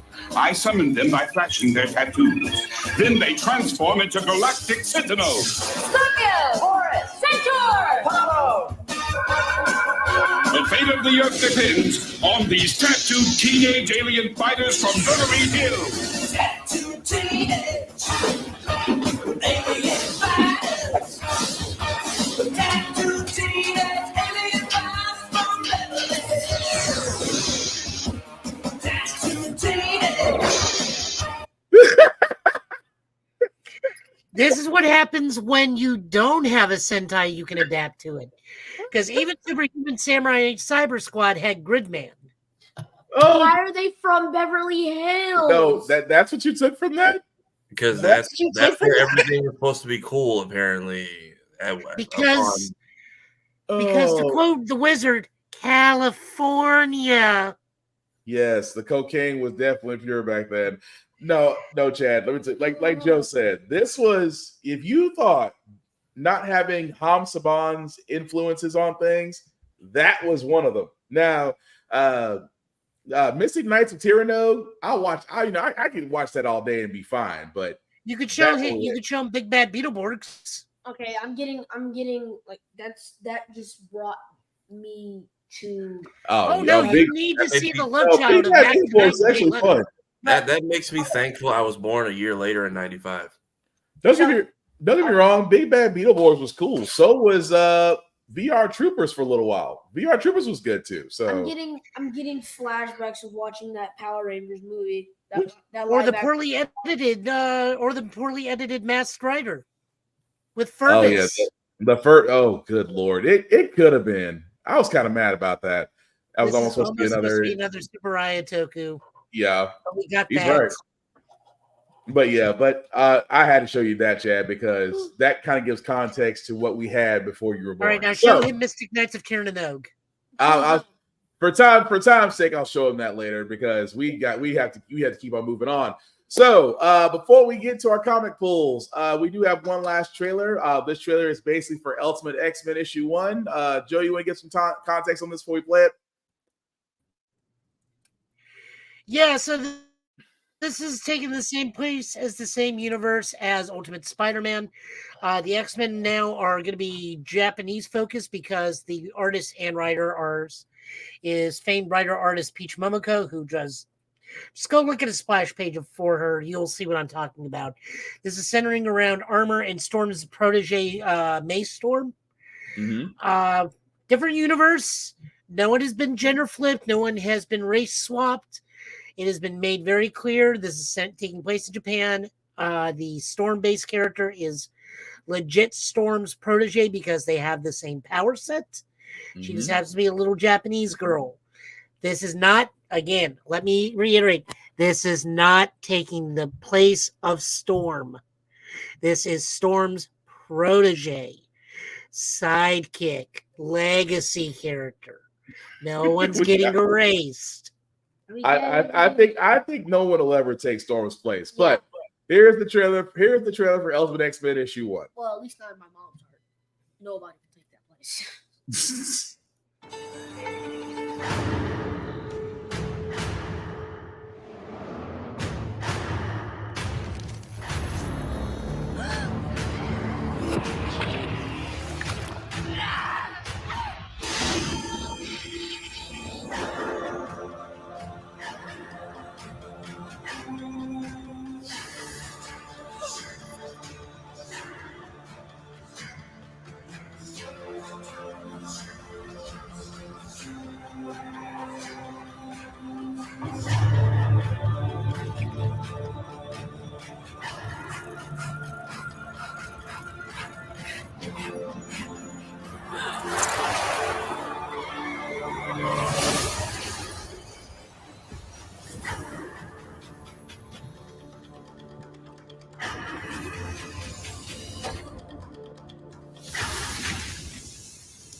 All I can sit there and say is, if we're doing Susanoo powers, I was going to say, is that a Susanoo? Exactly. It does. I mean, that's what it looks like to me. But as you can see, that's the Ultimate series, guys, coming out in March. So check your local comic book stores and libraries. I want to read that. I really want to read that and see what it's about. Armor first appeared during the Joss Whedon Astonishing X-Men era, which is quite a long time ago now. Yeah. And if we search it, we will just feel old and wither slowly. But no, Armor's an established character. The new character in this was going to be like May Storm. So Armor's been around for a while. Gotcha. Okay. I mean, I'm down to. I mean, if that's what they're going with, I'm down to give it a shot. But before we get to our comic pool, guys, as Joe's getting that ready, we always do want to show love to Rick's Comic City. Again, Nashville's #1 place for comic books for the last 6 years. If you definitely want to check them out, they have 2 locations, one in Nashville, one in Clarksville, Tennessee, and of course, Locker Nerd in Fort Campbell. You can also go to their website at rickscomiccity.com to where you can get your comic pulls, your hardcovers, your trades, your anime, your manga, your collectibles. Trust me, they have a lot. Let them know that we sent you there. It doesn't get you any discounts, but let them know that we show love, because if you go to any of their locations, you see our handsome mugs on television. So definitely check them out. If you are not in the Middle Tennessee area, please support your local comic book stores. Shop local, shop small. You will be surprised what you find at these places. I know Barnes & Noble and Amazon have all these great places, but there's just something about going to a comic book store to where it's an experience, to where you can find things, to where you can add to your pull boxes. Trust me, you will not be disappointed. And also libraries, really quickly, boys and girls. Read the banned books. Me and Joe talk about this all the time because in the world that's going on today, books are being kept from you. Read the banned books, not just comic books and mangas, but read the literature, read the nonfiction. There are so many stories out there that you guys can find at the hands of your fingertips, and library cards still under $1. So kids, read the banned books. That's all we say. Support your local libraries, support your local comic book stores. If you're in the Middle Tennessee area, support Rick's Comic City. So, Joe, I do see you're ready, sir. So I'll go ahead and give it to you. It's worth it. I got a Vegeta character out of it. It's definitely worth it. You got a Vegeta character? Yeah. Oh, that's right. You did get a Vegeta character. I got Vegeta Blue. That's exactly right. Definitely worth it. You're right. You did get a Vegeta. You did get a Vegeta character out of that. Okay. Let's see. I'm just waiting for it to pull up on my side. Joe, is it showing on your end? Yep. Okay. It might be the system. I hope it's not. Because right now she's being very finicky. Tafari, can you see it? Yeah, the Green Lantern picture. Okay, so it's just on my side. Well, Yep. Joe, if you can see it, go ahead and run with it. Yeah, you guys have been streaming fine all the entire show. All right, Whatever you so- put in the middle has been. It's on my end, but go ahead, Joe, if you can see it. All right, so we got Alan Scott Green Lantern number 4. This is written by Tim Sheridan, art by San Torney, and co-inkers by Jordi Tarragona, Raul Fernandez, and John Livesey, with colors by Matt Herbs. This is just basically the origin story of the Red Lantern, what his relationship to Alan Scott is, an eventual fight, and other scenarios. And there he goes, and he's back. As I said, this is an origin issue for the antagonist, for potentially secondary protagonist. It's very unclear. Will's gone again. I don't know if I need to hold or not. I enjoy the book. It's an interesting concept to see what life is like for a Russian soldier, especially one who is gay, and in a relationship with another man of military service while they are actively at war, because I believe the Red Lantern was a spy for the Russian military. I really enjoyed it. Probably one of the best Green Lantern books we have out right now. And that's saying because we actively have 3 again, but this is still one of my top reads. I really, really enjoyed it. Getting Spawn vibes from the cover art. Well, Alan Scott's always had that cape. He has the big, billowy, boisterous cape. He always has. It just got even more accentuated in the 90s. I didn't even peep the cape. I was looking at the red smoke coming up, but I'm just now seeing the. That's adding to the aesthetic. Yeah, the red things are the Red Lantern, because the Red Lantern has used his powers more and know what the Lantern powers can do more than Alan does. Yeah. But what do you think? Oh, I like the fact that they were kind of giving a beginning to the Red Lanterns in a way, but I did kind of, it foreshadowed a little bit what happened, but the whole story behind is dang, how do you find out that the person you love was really your mark? That's low down. Not only is that low down, but he didn't change at all. But when he found out, he's like, yeah, you still love me, so you're not gonna let me die. I was like, that's kind of diabolical. But no, it was a good issue. Yep. As we are starting Black History Month, we are looking at DC Power, celebrating all the sort of wonderful Black superheroes we got through the DC universe.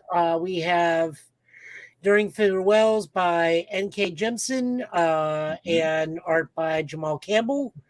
Spice Life by Sholin Eaton, and art by Isaiah Fuller, with Ruth Redmond on colors. Pit Stop has got Lamar Gills writing, Sean Damian Hill is penciling, Anthony Fowler Jr. is inker, DJ Davis is colors. We got a lot to go through, guys. You're going to have to bear with me on this. Pure Blackness by John Ridley, with art by Edwin Gallman. Lost at Sea by Darian Bennett, with pencils by Dennis Cohen, and inking by John Stanisi, and colors by Christopher Sotomayor. Session by Martin Biro and Tony Atkins and Morat as artists. Natural Order by Athea Martinez, who's writer and penciler. Mark Morales, inker. Romulo Feraldo Jr. as colors. Jump Shots and Loose Watts by Jarrett Williams. With art by Dominique Damos Stanton and colors by Andrew Dahlhaus. Fair play by Greg Burnham and Janoy Lindsay. And The Light That Shines by Brandon Thomas. And art by Kerry Rudolph and Serge Acuna. With letters by Edworld. Cover by Chase Colony. This is a lot of great stories and maybe one or two mediocre ones. I would think the only one I didn't really enjoy out of this, in all honesty, was the Black Manta story. Everything else I thought was great. I mean, I guess I could be. How could I be nice about this? Because we see these compilation books every year. I look forward to them. It just felt like this one kind of felt a little short across the board on all these. I mean, they're how can I put this ever so nicely? They're okay stories, but I'm like, you guys have a whole complete condominium book to where you could actually do some nice some stories that would generate a lot better attention than just your around the way type thing. That's what I'm trying to get at. It's like the stories are okay, but I'm expecting better, if that makes sense. So the Green Lantern story was very clearly, it felt to me like that was the epilogue to Far Sector. Yeah. Right before she got to Earth. I did dig that. The Calvin Ellis story I felt was just kind of a this is who I am. But that's been I'm sorry, go ahead. No, you're fine. If you got thoughts, by all means. No, I mean it's been done before. That's the thing I'm stuck at. It's like I think they have to reestablish him to the public if they're moving forward with the Superman movie. Then go with the No, I'm sorry, go ahead, Tarfari. I was gonna say I forgot all about the whole Superman thing that's been discussion forever. Oh, it's still a green light to go forward with his story. Michael B. Jordan is still attached to it. Like I said, the Black Manta story I didn't really enjoy. The Bloodwind story was fine, but it's weird seeing Martian Manhunter again. I don't even know if they're two individual beings anymore. Like he split off a piece of himself to become Bloodstorm. That's what it looked or like. He just like moonlights as Bloodstorm, because I don't know how I phrase this. It looks like he split himself. I mean, that's to be honest. It looks like he split himself. Like it did. Bloodstorm to me does not code John Jones in my head. Like John Jones is like Detective John Jones, or even that little old Chinese lady that one time. Yeah. From Justice League Unlimited, it just doesn't like connect that Bloodstorm is also thing, because even his Rogues Gallery is demon based. Yeah, it's different. It just doesn't like compute. Yeah, that's kind of the disconnect. Yeah, it really is. Like a Piccolo and Kami, basically. Pretty much. Oh, yeah. Sort of that. Yeah. It's like John Jones didn't want to be seen in the public eye anymore, so it became like this mystical hero called Bloodstorm that curses a lot and fights demons. Pretty much. So it's different. Like I said, I mean, don't get me wrong. I love the fact that a lot of these superheroes are being highlighted. I was hoping for better stories. That's just my opinion. Wait, so I'm wondering if later in this month we're going to get this again as a number 2, but this time focus on the Milestone universe, because we have no Milestone characters in this, and that was which I think that's intentional, because they may be doing their own thing, because we still got to remember, despite the fact that Milestone is part of the DC universe, they will not be part of stuff like this, because they will probably be doing their own thing. I mean, it'll probably be an Elseworld. It'll probably be Elseworlds, just because of how Gunn has it designed. But I mean, because like the Thunder and Lightning thing, I have no problem with Static Shock showing up in that. Like he would be perfect instead of Natasha or Steel popping in. That could have been great for Static to show up, or Icon and Rocket. I mean, I fully agree. That's the reason why my frustration. But yeah, it was okay. It's just that I was expecting more. So it's better than the Hotep Halo skin we got. Wait, say again, Safari. I said it's better than the Hotep Halo skin. Oh no, bump that. Whoever.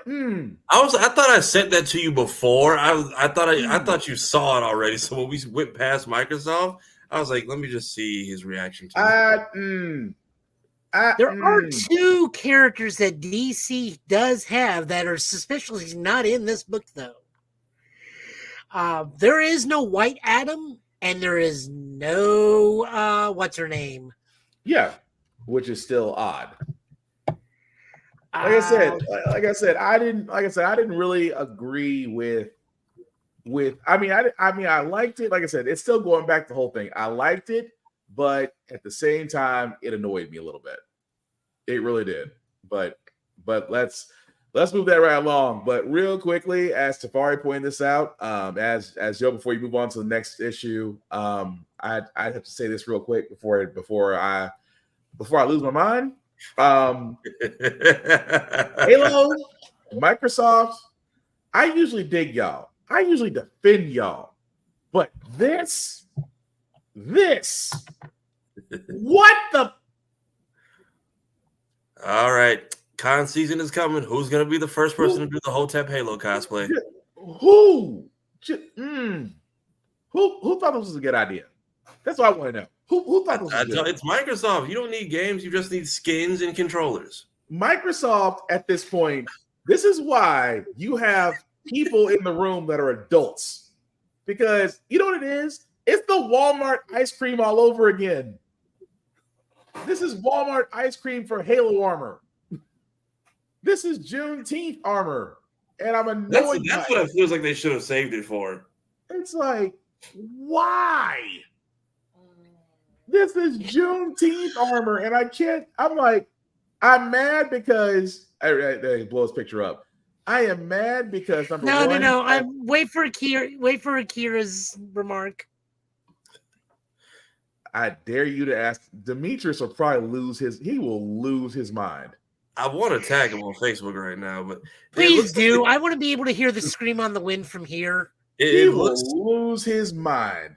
It looks like they took pieces of Michael Blackson's outfit from Next Friday and just slapped different parts of it on, like the head and the shoulder. Like none of it matched. No. None of it. You know what I see in this? And this is the worst thing ever. What's I that? see parts of the Shocker suit in this. Yes. Yeah. Yep. I'm not even gonna disagree with you. I'm not even Like, gonna you disagree with maybe you. gave me a bunch of different like pattern, like give me this, like what you did with Reach. Give me a bunch of different customizable types of it and let me build it. But you know what? I wouldn't have been mad if they went the Wakanda route. Made it that style. I wouldn't have been mad at you. Or even give us a Black Panther suit. Oh well, that'll never happen. The helmet looks like a bad Gucci purse. Like what? Right. This looks like something that looks like. Oh, it's good and terrible. It's like you see something in the Korean black market. Yes. It's just I'm sorry, Joe. I didn't mean to cut you off, but this is worth it. I had to get this that is off my so chest. bad. Everybody's catching strays this week. The Arkhamverse, no one is safe. I'm like, this lets you know that everybody over at Halo, you don't have a person that looked at this and said, hey, is this a good idea for Black History Month? No. Somebody said this looks like what A-Train warned the boys when he was trying to get in touch with his room. Yes. During that episode, yes. I guess, yeah, it is. But this looks like something if Joaquin the African Dream teamed up with the Shockmaster would be wearing this. Just Jesus. Anyway, I'm sorry, Joe. Go ahead. What are we even on here? You guys had an Iron Man comic next, I think. Yeah. Yes. Predator's Twilight, number 2. We talked about this at length, and more reasons why. So, Captain America, in this dystopian future where a good bit of all the good superheroes are dead because of we now know a fight against Ultron. The future's just become dystopian and authoritarian. because the president is ineffectual and led by major corporations. We have no idea what that's going to be like. I'm sure eventually. But it's interesting. It's interesting to see that the Thunderbolts have been activated in that, and it looks like they're a 2-man kill squad. Yeah. A female version of Bullseye who is just a sharpshooter, and I don't know who the other female is supposed to be, but whatever. It looks like again, I'm sorry, go ahead. I don't know if they actually like gave her a code name to the other female. No, they didn't. And then we just learned some things like Ultron's the main villain in this because of course he is. It's going to be Ultron and some other stuff, but not bad. Again, we're at certain points where certain heroes have been killed, and we know this world is without a Sorcerer Supreme because Strange has been killed. Yeah. But it's weird though, the fact of I like this. I mean, I like the story so far of just Cap realizing that the old ways are not working. He tried to give a speech. It just turned worse. His wife is now mad at him, but you kind of married the guy, so you kind of realize if he's gonna jump into something, it's gonna affect you. But I love the fact that drag Kamala into it. She's like, I'm a mother of 2 now. I'm not doing this crap. The fact that Kamala did not. I really like that. I really like that twist. The fact that Kamala did not want to immediately join him. That was different, but I liked it though. Yep. I mean, Kamala's always going to jump in there, but now that she's like probably in her late 30s, she's like, I got 2 kids. I can't do this anymore. Right. But no, still a good one. I have a question. Yeah. Yes. Who all is dead in this? Because you said something about Doctor Strange Oh, well, being dead. All the okay. good heroes are dead. So really quickly, the body count so far, Daredevil's dead. Oh. Spider-Man's dead. What? Doctor Strange is dead. So, Chad, in these types of books, Spider-Man is usually the first one to go because that is the signal of complete and utter hopelessness in a situation. Yeah, because like most Spider-Man stories, they have to immediately take out Hope. And also in this particular scenario with the writer of who it is, if he does not take out Spider-Man or Daredevil, he felt that the story would drift to them inherently and take away from the actual core cast. Pretty much. So, what is with this Iron Man looking devious? This is an Iron Man suit built by Tony Stark's son. Right. I forgot what his name was. Well, this is a different story. So in this case, Tony Stark and the Wasp have a son. That's random. It's different, isn't it? Because you were expecting Pepper. Yeah. No, in this story, Tony and the Wasp, Janet Van Dyne, have a son, and he's a bit of a tool. Psychopath. He's more than likely going to end up being the hero of this book, though. My money's on the other side, but that's just me. Because when I first heard that when some heroes had died, it automatically gave me this picture of watching this Netflix short film, like what if all the heroes had died except Hulk and their children were left to fight off Ultron. Oh, you're talking about Avengers Next. Yeah. One of the very few good Marvel animated movies. Well, Marvel's got to have a loss somewhere, but no. Avengers Twilight is very interesting. Really want to see what they go with this because I have a theory about one hero, but I'm gonna wait to see if he actually appears. Yep. This was written by Chip Zdarsky and art by Daniel Acuna. So moving on over. So Nice. Marvel Legend. Marvel's Voices Legends #1 for Black History Month. Mm-hmm. We got Power for the People, which I really liked. By David Walker, pencils by Ender Mazias, with inks by Jonas Trinidad and colors by Andrew Dollhouse. An interview with Marvel Legends Dennis Gound. Do You Remember When by Justina Ireland, with pencils by Karen Dorobi and Carlos Lopez for colors. Where's the next one? The World's Not Ready by Cherie Renee Thomas with Pencils and inks by Julian Shaw and Carlos Lopez by colors. Spotlight Marvel artist is Angelique Roche. And Deathlock Demolished by Ezra Clayton Daniels. And pencils by Sean Damian Hill, with ink and colors by Oren Jr. and colors by S. Pinkerton. I'll be honest, the only thing I didn't like about this book was Deathlock, and that's just because you just don't see him enough that you can become attached to this character anymore. I feel like his last resurgence was in Agents of S.H.I.E.L.D. with the guy from Angel. Wasn't that the same actor? Yeah, that's the same guy. That's the same guy. Like, everybody else was great. Like, the highlights in this to me was, and these are all taking place within Marvel continuity to an extent, save for maybe the Black Panther one. But the one with Isaiah was fantastic. Oh, the one with Black Panther was fantastic. Just hands down great. Yeah. But like I said, the standout was easily Patriot, because he's trying to figure out what he's fighting for while fighting crossbows at the same time.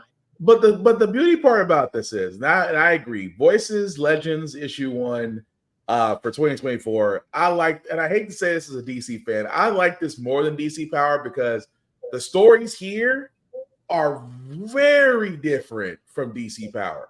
I mean, Patriot story, well, again, I fully agree with you, was good just because it was him trying to sort himself out. Patriot was always, I mean, even Crossbones kept on saying, it's like, wait a minute, wasn't your grandfather the first captain? Was the first Captain America?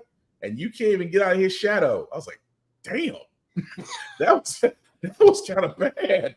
But it's the fact that it didn't focus on just trying to show he's a superhero, but actually have him dealing with a crisis. That's what I liked about it. Deathlock is just to establish a new origin story for Deathlock, and I'm like, I'm trying, but I just don't care. Deathlock is I'm sorry, go ahead, Joe. I'm sorry. They leave him in like this bunny robot, and I'm just like, I just don't care because I don't care about Deathlock. Really, Tafari? If he's around, we'll know. Julius, I tagged him in Julius. He just said it's giving A-Train. I can see Hellspawn now. If he's up like I think he is right now. That's a whole reply TikTok for him, and I'm sure it would be hilarious. Oh, but it's gonna be coming somewhere. But no, getting back to Deathlock though. How can I be so nice about this? Do we really need another Deathlock story? Do we even need him as a character? No. That's just me. I don't see it. But I mean, there's other heroes you could have put in place in Deathlock's place in Voices Legends. Not to say that you're trying to make it a whole redemption story, but again, do you really need to because of him? I would have taken a Sam Wilson story over a Deathlock story. Yeah. I mean, that's just me. I mean, that's the only.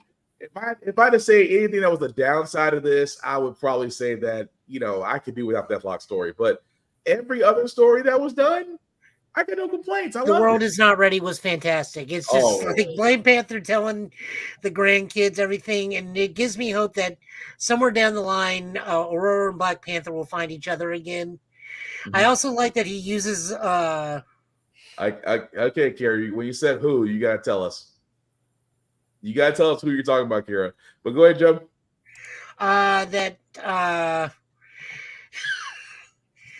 Storm is known to her grandkids as Grandma Blue, and that just immediately settles them down. Yeah, because who's gonna argue with grandma? Wait, so is this like Black Panther and Storm were married? Well, this is taking in the continuity of like these are called compilation books. So with these compilation books, Chad, Deathlock. They usually tell certain stories regarding certain characters, and in this case, it's not tied to anything, but it's more of a what if situation. Because they bring up everything like he says, like, me and your grandma got divorced. Yeah. Eventually we got back together once things settled down. Yeah. That old school. Yeah. So it's like, we me and your mom had an agreement kind of thing. But But no, these are stories that are not connected. They are, but they aren't connected. It's like I said, treat like a what if situation. Okay. But I do want. I think the only misstep for me in this whole thing is I wanted to see who the mom or dad was. I wanted to see the kid. I wanted to see Aurora and T'Challa's kid, not just the grandkids. I just want to see like a small peek. we all wanted that. We still all want that story, but yeah, Kira, Deathlock. Trust me, you're not missing anything with that character. It's one of those. Can we call them C-list villains? I don't think I can call him a B+ villain. A villain of the week. Yeah, let's just call him that. If you remember Agents He's of only S.H.I.E.L.D. a little era, bit above the that's pretty spotted much it. hippo hustler. Yeah. So trust me, you're not missing anything with that, Kira. But overall, Marvel Voice Legends, I liked it. I couldn't complain. Yep. We got The Deadly Hands of Kung Fu, #2, written by Greg Pak, art by Cal Mahado, and art by Jim Campbell. This just continues gang war, but with the stuff with Shang-Chi. Really care with the humble flex? Well, next time you need to come on and say it. Come on and tell us your experiences next time, Kira. So I know 3 people in the Voices comic. Tell us your Kira, you need to get with me because I may be in New York next month. She's like, well, 2.5 people and I'm mad. You hey, 2.25. Does she only know like a body part of that person? I'm pretty sure Kira's gonna let us know, but I'm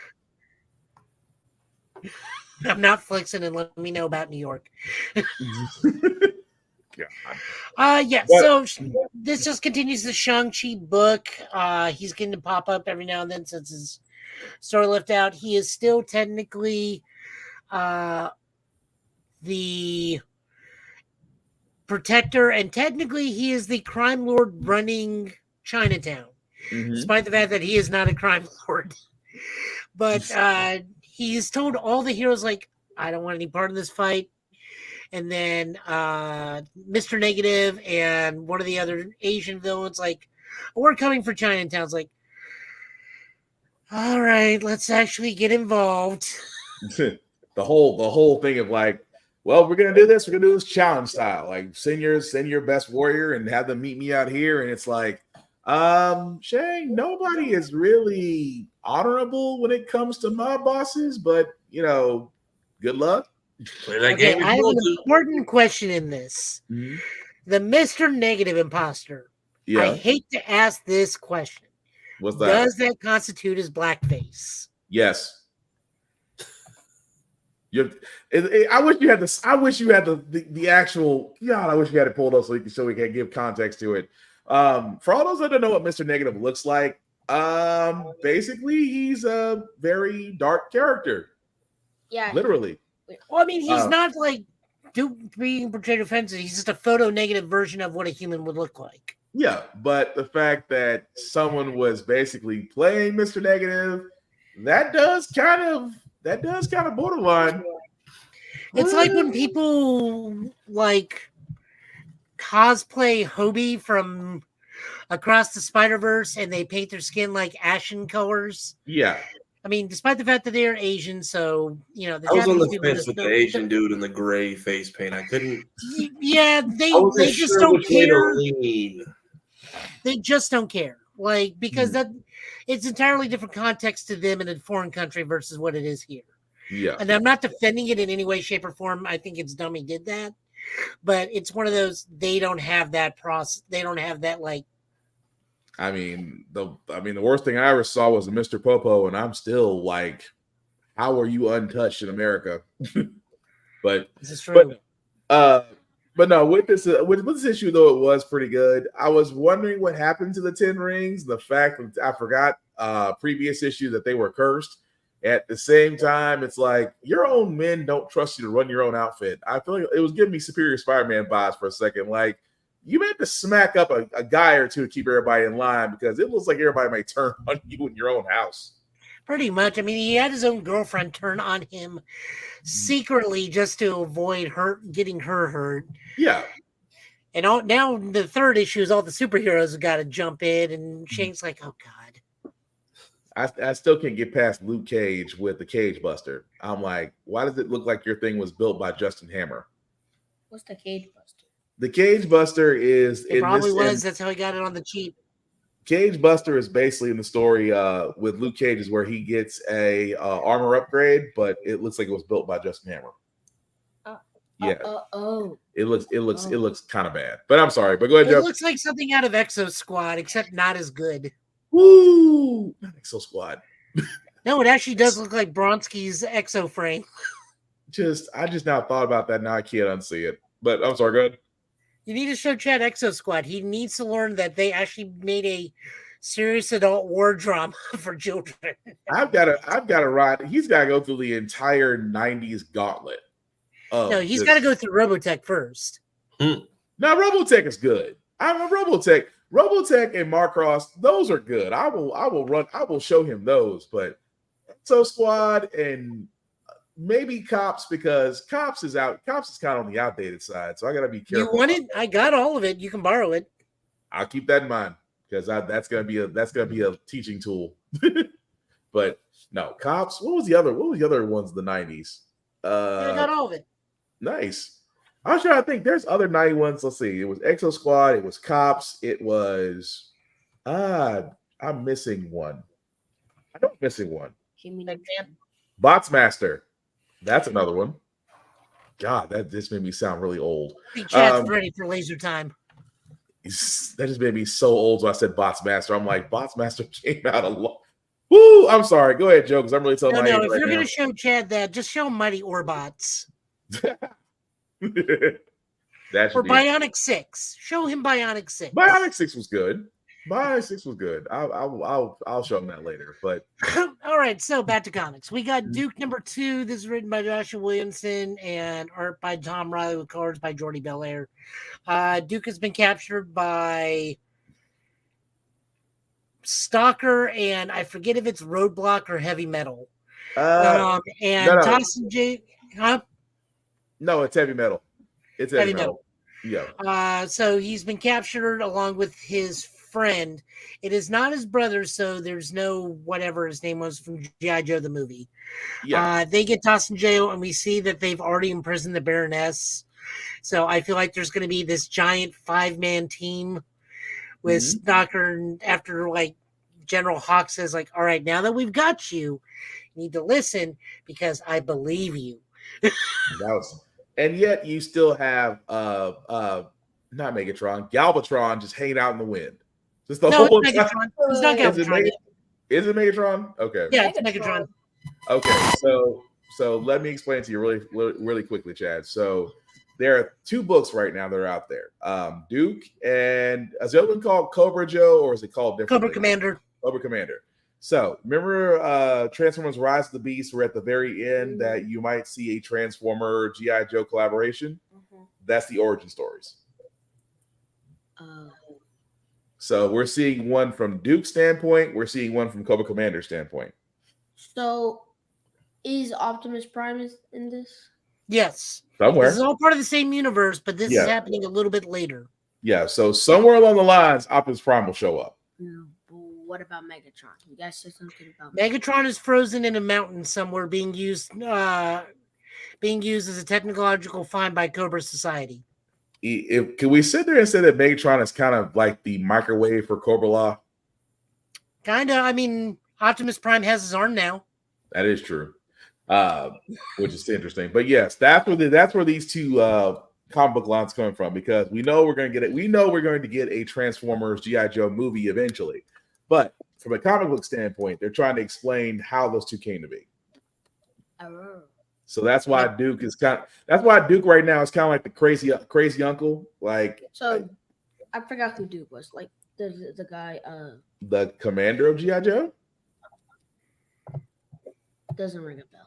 Yeah, well, G.I. Joe is He's kind of the only one to get a snake through the heart and just be in a coma. Yeah, I was gonna say, because G.I. Joe is kind of older than you, Chad. So I understand. All I remember is that dude wearing a black helmet from the G.I. Joe movie. That's Snake Eyes. Yeah. Every kid remembers Snake Eyes. I find it funny. You guys could You know what? I can't say nothing because when I started watching G.I. Joe, I only remember Snake Eyes and Snowstorm because they're both ninjas. And I'm the one who knows that both of them are white dudes. Mm-hmm. Wait, so what happened to Snake Eyes in this story? He's not in it yet. He's not in the story. Oh. As far as we know. We don't know. Like I said, this is only issue 2. So this is the beginning of the story. So we don't know how many G.I. Joe characters are already starting, because you gotta think, this was before we knew them as G.I. Joe. They were just another strike force. See what I'm saying? This is 6 months after Starscream down 2 jets. Yeah. So at this point, G.I. Joe doesn't exist as of yet. They're just known as another arm of the military. See what I'm saying?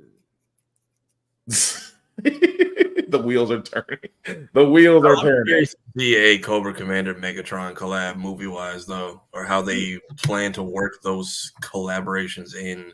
Why is it always Megatron who's frozen in something and he's being used for something? Because first it was the original Transformers movie. Now it's this. Well, you know, Megatron is they go by the most recognizable characters. Like when you think Decepticons, what's the first Decepticon you think of? Starscream. There you go. Okay. So, all right, that's fair because some people will think Starscream, some people will think Megatron. Most of the time it's Galvatron, but sometimes it's Starscream. Okay, so let me ask you this question. When you think of Transformers, what's the first thing that comes to mind? Bumblebee. Kids always go with Bumblebee. I'm just kidding. It's Optimus Prime. I didn't know that was supposed to be like the It's IDW Optimus Prime. Well, it's fine. And no, it's okay because some people, depending on their love for the characters, some of them go with Bumblebee, some of them go with Optimus Prime, some of them go with Rescue, some of them go with RC, the smart ones go with Soundwave, or even Grimlock. They might say the Stunticons or the Dinobots. Grimlock has a cult. Grimlock has a cult of fans out there, so you'd be surprised. Grimlock has 5 young children he has to raise, known as not the Rescue Bots. Which one are they? They're the ones that form Computron.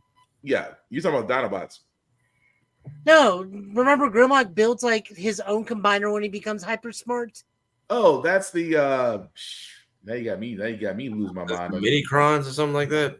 Not Minicrons. The Holocrons. Is it Holocrons? Or you just throwing out a name? I just threw out a name. When you guys said Minicrons are what they use to revive Optimus Prime. Never mind. When he said Minicrons, I immediately thought of Holocrons. I can't remember the name of them. I'm glad it's in the quiz show. The Technobots.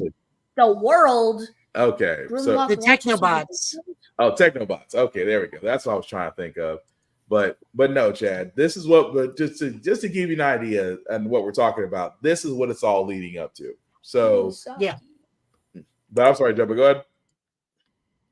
And then rounding it out, we got Kid Cudi presents Moon Man. So this is written by Scott Muscudi and Kyle Higgins, art by Marco Licati, and colors by Igor Monti. I am honestly unsure if this is part of the Massiverse or if this is its own thing, but I really enjoyed this. Like, what was this from? Okay, so to give you an idea, Chad, so you know who Kid Cudi is? The guy who does Day and Night? You really? He has three different albums about Man on the Moon. Right. But Man on the Moon sounds familiar. If I play Day and Night right now, you'll know exactly what I'm talking about. But anyway. You probably pass the album cover in Walmart like every week. Yeah. So this basically, Chad, is basically his first introduction to the comic book world.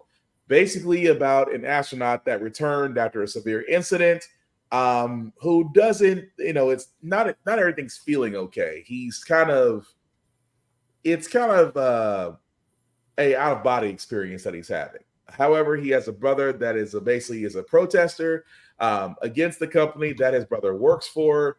And one night his brother went out. Things got a little bit dicey, and he realized he can fly. Who, Moon Man or his brother? His Moon Man, as in he went to go out to go rescue his brother, and in doing so, he realized he could fly. and it scared potentially warp gravity. Yeah, and potentially can. And I thought that's what it looked like. I thought that was the same thing too. So his brother being rescued goes, "You can fly." Shocked about the fact that his brother's like, "How did you know you couldn't fly?" And he said, and of course he's saying he doesn't know, but he knows something is wrong with him. At the same time, somebody who has seen the suit realizes that, okay, it was one of the former astronauts that were just brought back to Earth, and that's where the story goes to the first issue. Hence Moon Man. So it's a different story. I'm sorry, Joe, not to go ahead and go. No, by all means. But it's a different storytelling, and because it is Kid Cudi, I really want to see where he goes with this. It's interesting because it's not superhero per se, but it's like a guy figuring out that he's got powers, but he doesn't know how they came to be. At the same time, the incident that actually happens in space, they don't really harp on a lot. They say it was cosmic turbulence. Yeah, cosmic turbulence.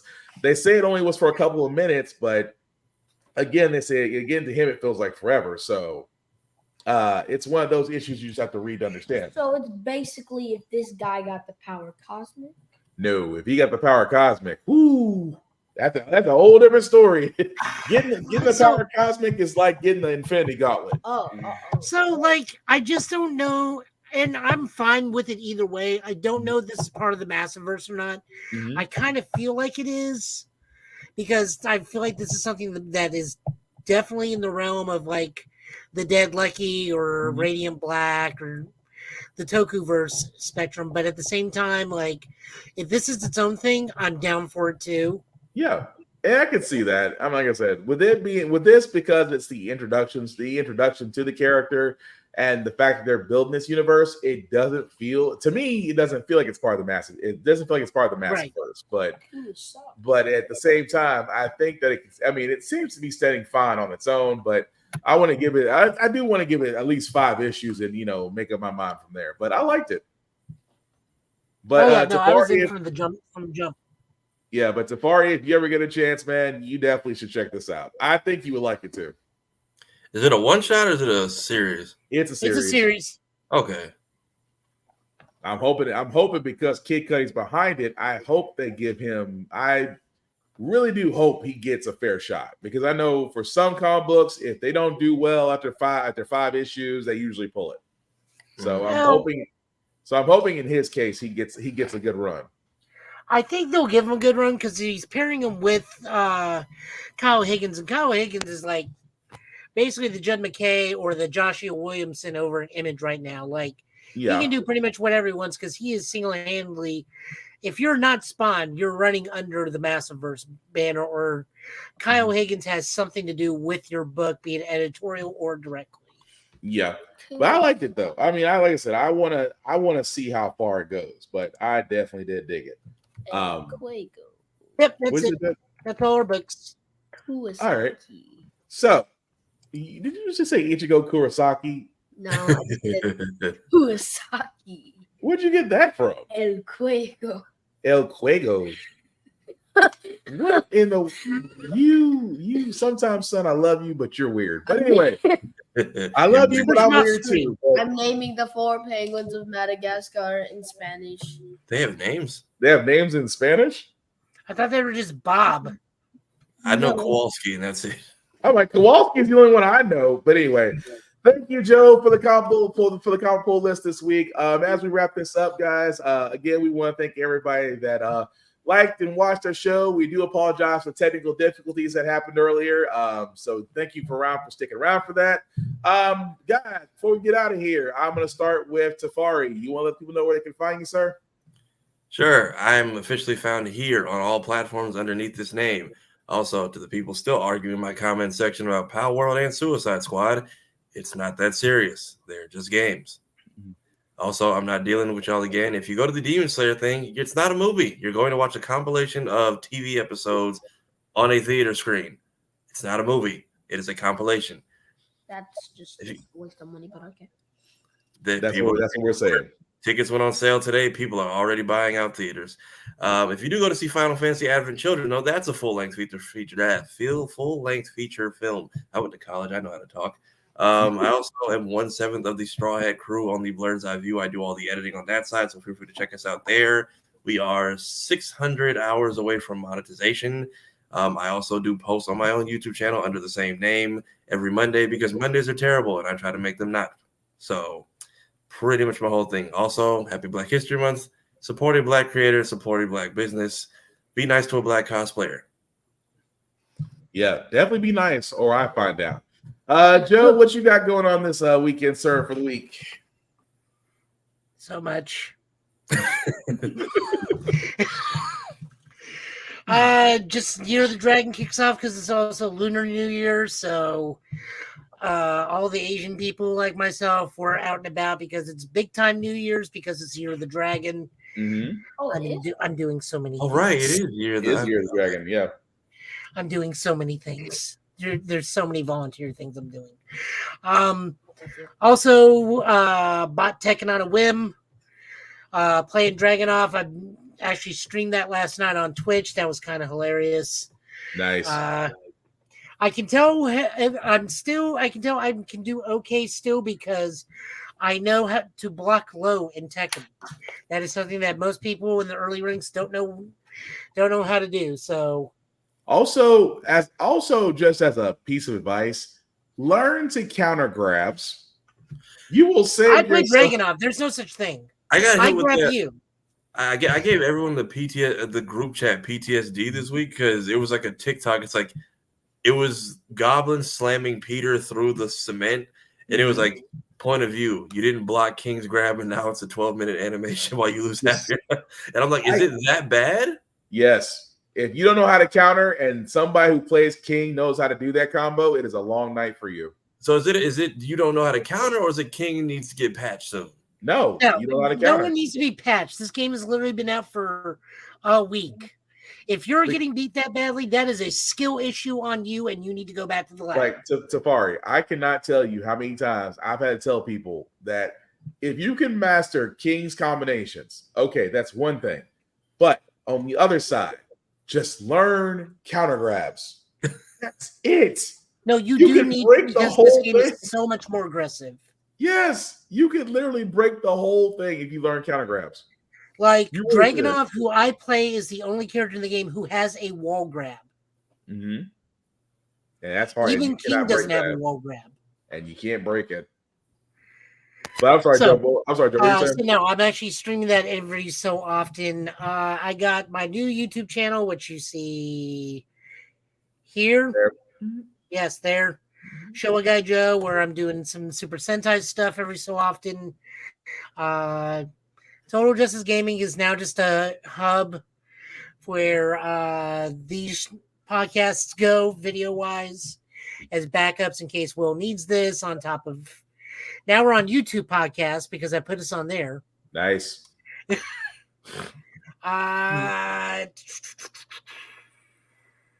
What else am I doing? I mean, besides volunteer work, because the new year. Yeah, playing Yakuza Infinite Wealth. I just got the part where I'm roaming around all of Honolulu, just going Aloha to make friends on a Friends app. Nice. And find side stories. Also, the man, not to cut you off, the man who erased his name, loved it. I love that. I love that game. I actually have to. I can't stress that enough. If you were on the fence about the man who erased his name, play it. You will not be disappointed. But I'm sorry, Joe. Go ahead. You'll never be able to play a better Spider-Man game outside of Spider-Man. Right. What else am I doing? Working on cosplay stuff. I got a Deca Ranger costume coming in. Nice. Deca Green, though, not Deca Red. I like being Sen. What, the Green Ranger actually ends up marrying the Pink Ranger in continuity. I mean, true, yes. And I get to make investigations with futuristic technology per his catchphrase. That is very true. But what are you going to say? That, I'm just collecting a whole lot of stuff. I'm also making YouTube channel unboxings of any time I get stuff from Japan. I think I'm calling it like Toys from Taka or something. Again, Nice. it's all over on Show Guy Joe, and then March is the big month because then we'll be doing a week by week breakdown of every episode of episodes of Boom Boondra as it comes out. Nice. I have no idea what we're calling that. Faces, rip. No, I'm gonna shut up. I was gonna say rim wheel faces, but I'm sorry, I just can't get past that. I cannot get past that. I just don't want to be cliche and call it car talk. Oh no, I think All it's right, no. so from Demetrius, I don't even think he's mad at the Halo thing. He Oh, just it's said, begun. he said, "You forced me to read these comments. I'll remember that." I swear I didn't. First off, it's a Microsoft post. I knew better than to read those. I just went straight to the Hellbait was just like, I'm not looking at this. I'm by looking myself. on your screen to far where it just pops up. Demetrius will remember this. Oh dear God. So all right. So thank you for that, guys. Again, some shameless plugging we gotta get out of the way before I give my end. I do want to shout out Blurred Station. Tafari, myself, and others of Blurred's Eye View are a part of the vehicle known as Blurred Station. I cannot stress this enough. It is a place for people of color and for blurs and for nerds. If you like anime, it's there. If you like comics, it's there. If you like television shows, it's all there. And trust me, guys, with Netflix and Hulu and Amazon Prime and every other streaming service out there adding and dropping content, increasing prices, we can't help but sit there and say that Blurred Station is a place where you want to be. You can actually join them. If you do join them, please go to the Blurred's Eye View Affinity membership. Select any one of us there. Again, it's $10.99. Yes, $10.99. You can still sign into Blurred Station and still get food. That is a big plus in my opinion. At the same time, they do have an Affinity membership for 36 months. After 36 months of paying $10.99, you have the option of owning a piece of Blurred Station. Let me tell you something. If you ever try to get a share of Amazon, if you ever try to get a share of Hulu or Netflix or Disney or any of these streaming services out here, the fact that you got to pay an assload amount of money to get a single share versus 36 months of paying $10.99 a month, I'm sorry, I'm going with Blurred Station. But again, definitely check them out. Also, shout out to Vaughn at Big VZA Dot for the intro and the music. Really appreciate that. You can definitely check him out, Big VZA Dot, on all social media. As for myself, guys, you can usually find first and foremost, shout out to my co-pilot today, Chad, for being a part of this. Chad does have streaming sometimes. Not that much. Well, you got school. You're still a student, sir. You just can't just not stream all day. You are a student, a very good student, I might add. At the same time, you do actually do streaming every now and then, so definitely check him out.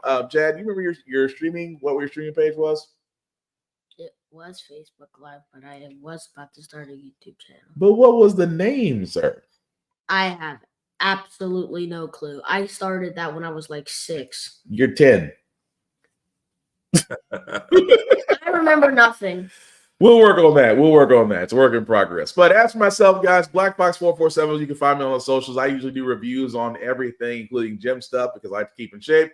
At the same time, guys, definitely check us out as Safari did say on Blurred's Eye View. You can definitely catch that, as the name implies, on all social media every Tuesday and every Thursday.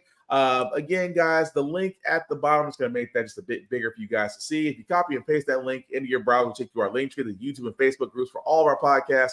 However, we got here, Git Bit, of course, all this podcast. Like, share, subscribe. I cannot stress this enough. We cannot grow without you guys. We cannot move forward without you guys.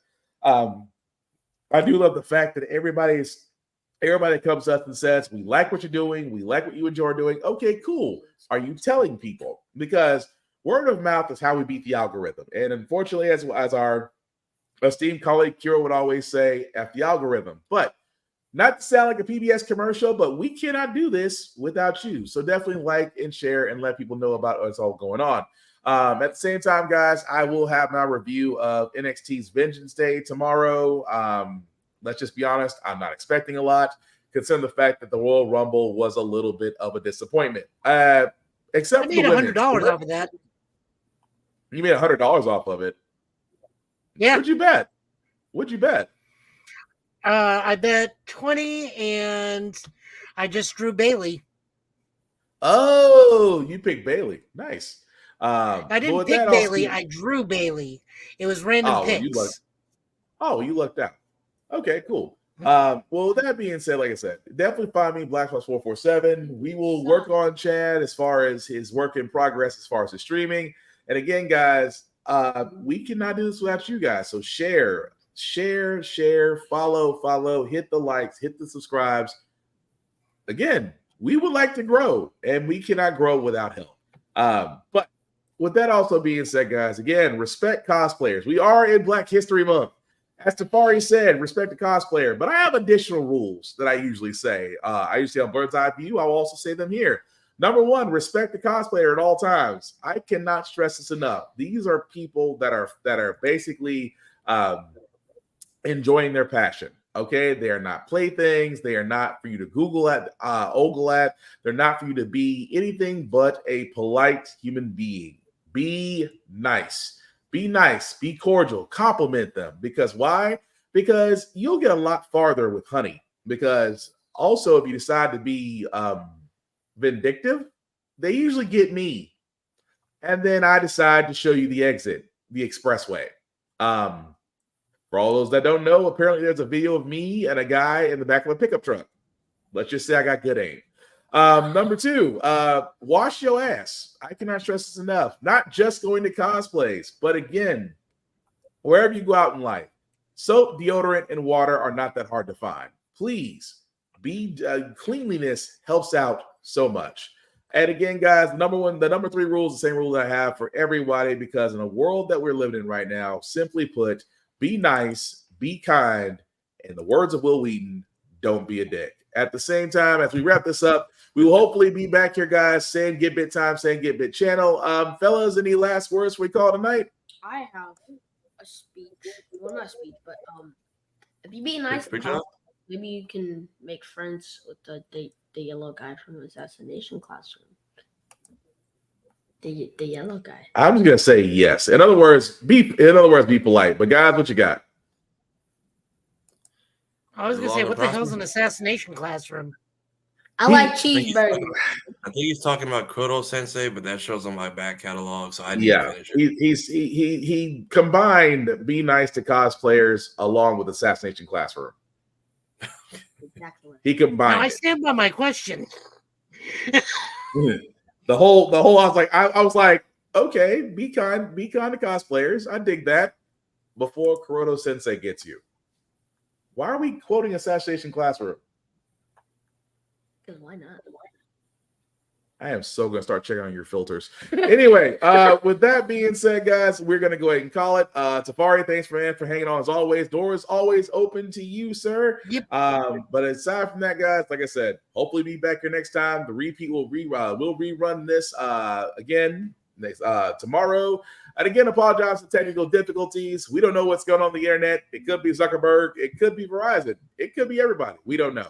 But as we wrap this up, guys, as we say about Get Bit, it's all about fandoms. We love them. We share them. We argue them. We debate them. We are certainly not toxic gatekeepers. If somebody's taste is different than you, then just acknowledge it. The whole thing about it is we share, we become friends, we form a community. We want to be positive because you know why? Because fandoms are there to be shared, as I completely forgot my outro line. So I know an outro line. Is it related to an anime? No. You know what? How about you have it? Go for it. These are the great wise words of the one, the only, typical gamer. I feel like you're struggling, but go ahead. Get better, kid. I couldn't think of anything else. That's not even a quote. You just basically just sat there and said, "Get your skills up." Dear God. So I got actually something I'm going to go do. I'm going to go watch Patrick Stewart toss Arnold from A. Arnold while Creed plays in the background. Jesus, get your skills up. Thank you, everybody, for watching Get Bit. He's been Tafari. I've been Joe. I've been Will. Have a good night. Take care of yourselves and each other. We'll all get through this. Peace. The child means get good.